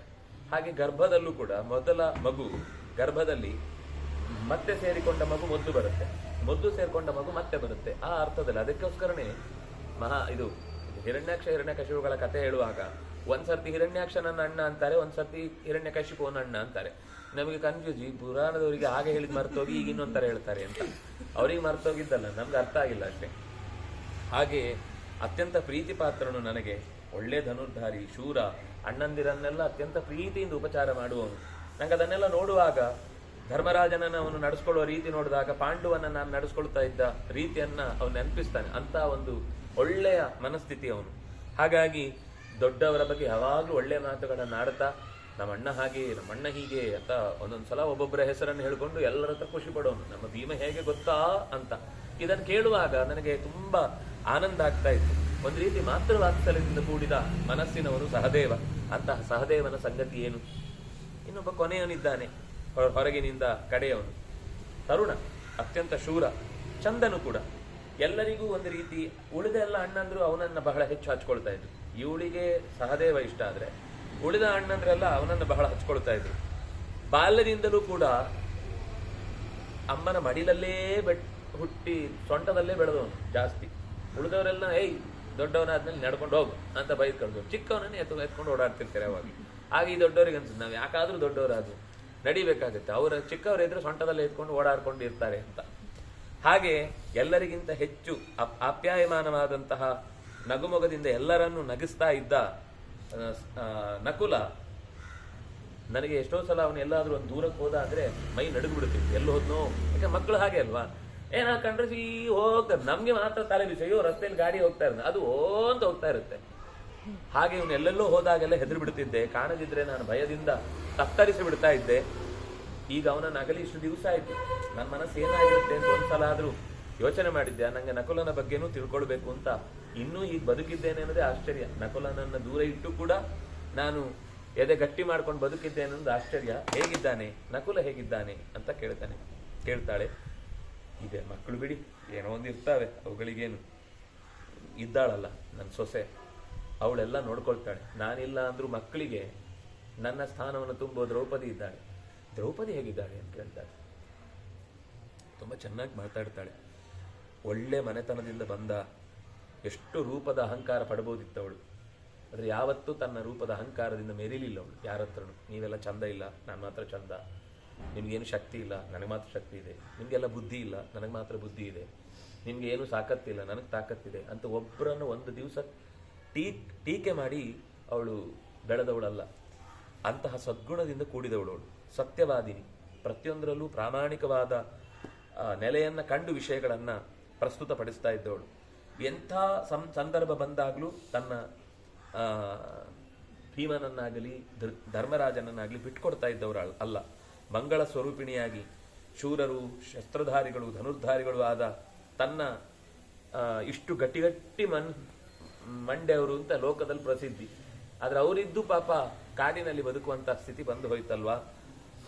ನನಗೆ ಮಕ್ಕಳನ್ನ ಅಗಲಿ ಇರೋದು ಸ್ವಲ್ಪ ಕಷ್ಟ ಆಯ್ತು, ಆದ್ರೆ ಮಕ್ಕಳಿಗೆ ಆ ಕಷ್ಟ ಇಲ್ಲ. ಆದ್ರೆ ಅವಳಿಗೆ ನನ್ನ ಹಾಗೇನೆ ಕಷ್ಟ. ಯಾಕೆಂದ್ರೆ ಇದ್ದು ಇಲ್ಲದ ಸ್ಥಿತಿಯಲ್ಲಿ ಅವಳು ತನ್ನ ಭಾಗ್ಯವನ್ನು ಕಳ್ಕೊಂಡ ರೀತಿಯಲ್ಲಿ ಬದುಕಿದ್ದಾಳೆ. ಎಲ್ಲರಿಗೂ ಕಷ್ಟ ಇರುತ್ತೆ, ಆದ್ರೆ ದ್ರೌಪದಿಯ ಕಷ್ಟ ಸ್ವಲ್ಪ ಎಲ್ಲರಿಗಿಂತ ಜಾಸ್ತಿನೇ ಅಂತ ನನಗನ್ಸುತ್ತೆ. ದ್ರೌಪದಿ ಹೇಳ್ತಾಳೆ, ಆ ಸಭೆಯಲ್ಲಿ ಬಲಾತ್ಕಾರ ಮಾಡಿದ ಪರಿಸ್ಥಿತಿಯನ್ನು ನೆನಪಿಸಿಕೊಂಡ್ರೆ ನನಗೆ ಸಹನೆ ತಡಿಲಿಕ್ಕಾಗುವುದಿಲ್ಲ. ಧರ್ಮರಾಜನೋ ಅಥವಾ ಭೀಮನೋ ಅರ್ಜುನನೋ ನಕುಲನೋ ಸಹದೇವನೋ ಇವರೆಲ್ಲರ ಮೇಲೆ ನನಗೆ ಬಹಳ ಅಭಿಮಾನ ಇತ್ತು. ಆ ದಿವಸ ತಗ್ಗಿ ಹೋಗ್ಬಿಡ್ತು. ಯಾಕೆ ಅವ್ರು ಯಾರು ರಕ್ಷಿಸ್ಲಿಲ್ಲ? ಹೆಂಡತಿ ಅಂತಲ್ಲ, ಒಂದು ಹೆಣ್ಣು ಅಂತಾದ್ರೂ ರಕ್ಷಿಸ್ಬೇಕಿತ್ತು, ಯಾಕೆ ಮಾಡಲಿಲ್ಲ? ಹೋಗ್ಲಿ, ಆ ದುಶಾಸನ ಇವರಿಗೆಲ್ಲ ಆದ್ರೂ ಗೊತ್ತಾಗ್ಬೇಕಲ್ವಾ. ತುರುಬು ಹಿಡಿದು ಒಂದು ರಜೆ ಅಂತ ಅಷ್ಟು ಬಾಯಿ ಬಿಟ್ಟು ಹೇಳಿದಾಗ್ಲೂ ಅವಳ ಬಗ್ಗೆ ಕನಿಕರ ತೋರದೆ ಸಭೆಗೆ ತುರುಬು ಹಿಡಿದು ಹೇಳ್ಕೊಂಡು ಬಂದಲ್ವಾ. ಅದು ಆ ಬರ್ಲಿಕ್ಕಾಗದೇ ಇರುವಂತ ಸ್ಥಿತಿಯಲ್ಲಿ ಇದ್ದಾಗ ಒಂದೇ ಬಟ್ಟೆ ಹುಟ್ಟಿದ್ಲು, ಮಾವಂದ್ರೆಲ್ಲ ಸಭೆಯಲ್ಲಿ ನೆರೆದಿದ್ರು, ದೊಡ್ಡ ದೊಡ್ಡ ಬಾಕ್ಲಿಕ, ಕೃಪಾಚಾರ್ಯ, ಸೋಮದತ್ತ, ಭೀಷ್ಮ, ದ್ರೋಣ ಮೊದಲಾದ ಎಲ್ಲ ಹಿರಿಯರು ಇದ್ರು. ಎಲ್ರಿಗೂ ಸಂಕಟ ಆಯ್ತು, ಆದ್ರೆ ಸಂಕಟ ಮಾತ್ರ ಪಟ್ಟರೆ ಸರಿಯಾಗುತ್ತಾ? ಸಂಕಟ ಆದದ್ದನ್ನ ಅಭಿವ್ಯಕ್ತಿ ಮಾಡಬೇಕಲ್ವಾ. ವಿದುರ ಒಬ್ಬ ಮಾತ್ರ ನನಗೆ ಪೂಜನೀಯ ಅಂತ ಅನ್ಸಿದ್ದ ಅವತ್ತು ಸಭೆಯಲ್ಲಿ ನಿಂತಾಗ. ಯಾಕೆಂದ್ರೆ ಎಲ್ಲರಲ್ಲೂ ಎಲ್ಲ ಕಾಲದಲ್ಲೂ ಒಂದೇ ರೀತಿ ನಡ್ಕೊಳ್ಳುವಂತ ಮನಸ್ಥಿತಿಯನ್ನು ವಿದುರನಿಗೆ. ಮುಖ ತೊಟ್ಟು ಮಾತಾಡುವವನಲ್ಲವನು, ಹೇಗಿದ್ದೇನೋ ಹಾಗೆ ಮಾತಾಡುವವನು. ವಿದ್ಯೆಯಿಂದಲೂ ಅವನು ಪೂಜ್ಯ, ಸಂಪತ್ತಿನಿಂದಲೂ ಅವನು ಪೂಜ್ಯ. ಈ ಗುಣ ಅದು ಈ ವಿದ್ಯೆಯಿಂದ ದುಡ್ಡಿನಿಂದ ಬರುವುದಲ್ಲ ಬಿಡಿ. ಇನ್ನೊಬ್ಬರನ್ನ ಗೌರವಿಸುವ ಗುಣ ದುಡ್ಡಿದ್ದವನಿಗೆ ಬರುತ್ತೆ ಅಂತ ಹೇಳಿಕ್ ಬರಲ್ಲ, ವಿದ್ಯೆ ಇದ್ದವನಿಗೆ ಬರುತ್ತೆ ಅಂತ ಹೇಳಿಕ್ ಬರಲ್ಲ. ವಿದ್ಯೆ ಇದ್ರೆ ಅದು ಪ್ಲಸ್ ಅಷ್ಟೇ. ವಿನಯವಂತಿಕೆಯೂ ಇದ್ದು ವಿದ್ಯೆ ಸಂಪತ್ತಿದ್ರೆ ಅದು ಪ್ಲಸ್. ಆದ್ರೆ ವಿದ್ಯೆ ಸಂಪತ್ತು ಎರಡು ಇದ್ದು ವಿನಯ ಇಲ್ಲ ಅಂದ್ರೆ ಅದೆರಡು ಸೊನ್ನೆ. ನನ್ನ ಪ್ರಕಾರ ವಿದುರನಿಗಿರುವ ವಿನಯವಂತಿಕೆ, ವಿದುರನಿಗಿರುವ ಧರ್ಮನಿಷ್ಠೆ, ವಿದುರನಿಗಿರುವ ಸತ್ಯಸಂಧತೆ ಈ ವಿದ್ಯೆ ಸಂಪತ್ತಿಗೆ ಇನ್ನಷ್ಟು ಹೆಚ್ಚಿನ ಪೋಷಣೆಯನ್ನು ಕೊಟ್ಟು ನಿಜವಾದ ವ್ಯಕ್ತಿ ಅಂತ ನನಗೆ ಅವನ ಬಗ್ಗೆನೆ ಎಷ್ಟು ಮಹಾತ್ಮ ಅಂತ ಅವಳು ಒಂದಿಷ್ಟು ಹೇಳ್ತಾಳೆ. ಅಂತ ಮಹಾತ್ಮನನ್ನ ನಾನು ಆ ವಿನಯದಿಂದ ಉತ್ತಮ ವ್ಯಕ್ತಿತ್ವದನ್ನ ಕಲ್ಪಿಸಿಕೊಂಡ ರೀತಿಯನ್ನು ನೋಡಿದ್ರೆ ಅವನೊಂದು ಪರಿಪೂರ್ಣ ವ್ಯಕ್ತಿ ಅಂತ ನನಗೆ ಅನಿಸುತ್ತೆ. ಇಡೀ ಲೋಕಕ್ಕೆ ಅವನು ಸದಾಕಾಲ ಆದರ್ಶ ವ್ಯಕ್ತಿ ಅವನು. ಇದು ಮಹಾಭಾರತದ ಬಗ್ಗೆ ಆರಂಭದಲ್ಲಿ ಹೇಳುವಾಗ ಕ್ಷತ್ತು ಪ್ರಜ್ಞಾಂ ಧೃತಿ ಕುಂತ್ಯಾ. ಕ್ಷತ್ತ ಅಂದ್ರೆ ವಿದುರ. ವಿದುರನ ಪ್ರಜ್ಞೆಯನ್ನು, ಕುಂತಿಯ ಧೃತಿಯನ್ನು, ಕೃಷ್ಣನ ಮಹಾತ್ಮ್ಯವನ್ನು ಹೇಳಲಿಕ್ಕೋಸ್ಕರ ಮಹಾಭಾರತ ಹುಟ್ಟಿದ್ದು ಅಂತ. ಅಲ್ಲಿ ಎರಡೇ ಮೂರೇ ಸ್ಥಾನ, ಅದರಲ್ಲಿ ಒಂದು ಕುಂತಿಗೆ, ಒಂದು ವಿದುರನಿಗೆ, ಒಂದು ಕೃಷ್ಣನಿಗೆ. ಇದು ಮಹಾಭಾರತದ ಎಸೆನ್ಸ್, ಸಾರ. ಇನ್ನು ಉಲ್ಟಾ ಒಂದಿದೆ ಆ ಕಡೆಯಿಂದ, ದುರ್ಯೋಧನನ ಅತ್ಯಂತ ಅನ್ಯಾಯವನ್ನು, ಅವರ ಅತ್ಯಂತ ದೌಷ್ಟ್ಯವನ್ನು ತಿಳಿಸ್ಲಿಕ್ಕೋಸ್ಕರ ಈ ಮಹಾಭಾರತ ಮೊದಲುಗೊಂಡಿದೆ ಅಂತ ಆರಂಭದ ಆದಿಪರ್ವದಲ್ಲಿ ಬರುವ ಮಾತು. ಹಾಗಾಗಿ ವಿದುರನನ್ನ ಕುರಿತು ಅಷ್ಟು ಶ್ರದ್ಧೆಯಿಂದ ಅವಳು ಮೆಚ್ಚಿಕೊಳ್ತಾಳೆ. ಆ ನಂತರ ತನ್ನ ಹಿಂದಿನ ಆ ಬಿಟ್ಟು ಹೋದಾಗಿನ ಪರಿಸ್ಥಿತಿ, ಪಾಂಡವರಿಗಾಗಿ ಪರಿತಪಿಸಿದ ರೀತಿ, ದುರ್ಯೋಧನನು ಆಗ ನಡ್ಕೊಂಡ ರೀತಿ ಇತ್ಯಾದಿಗಳನ್ನೆಲ್ಲ ತನ್ನ ಬಾಲ್ಯದ ಕಥೆಯನ್ನು ಸೇರಿಸಿಕೊಂಡು ಮುಂದಿನ ಭಾಗದಲ್ಲಿ ಹೇಳ್ತಾಳೆ. ಅದನ್ನು ನಾಳೆಯ ಚಿಂತನೆಯಲ್ಲಿ ನಾವು ಸೇರಿದಾಗ ಅನುಸಂಧಾನ ಮಾಡೋಣ ಅಂತ ಹೇಳ್ತಾ, ಕಾಯೇನ ವಾಚ ಮನಸ ಇಂದ್ರಿಯರ್ವ ಬುದ್ಧ್ಯ ಆತ್ಮನಾವ ಅನುಸೃತ ಸ್ವಭಾವ ಕರೋಮಿ ಯದ್ಯತ್ ಸಕಲಂ ಪರಸ್ಮೈ ನಾರಾಯಣಾಯಿತು ಸಮರ್ಪಯಾಮಿ. ಹೌದು, ಪ್ರಶ್ನೆ ಒಂದಿತ್ತಿಲ್ಲಿ.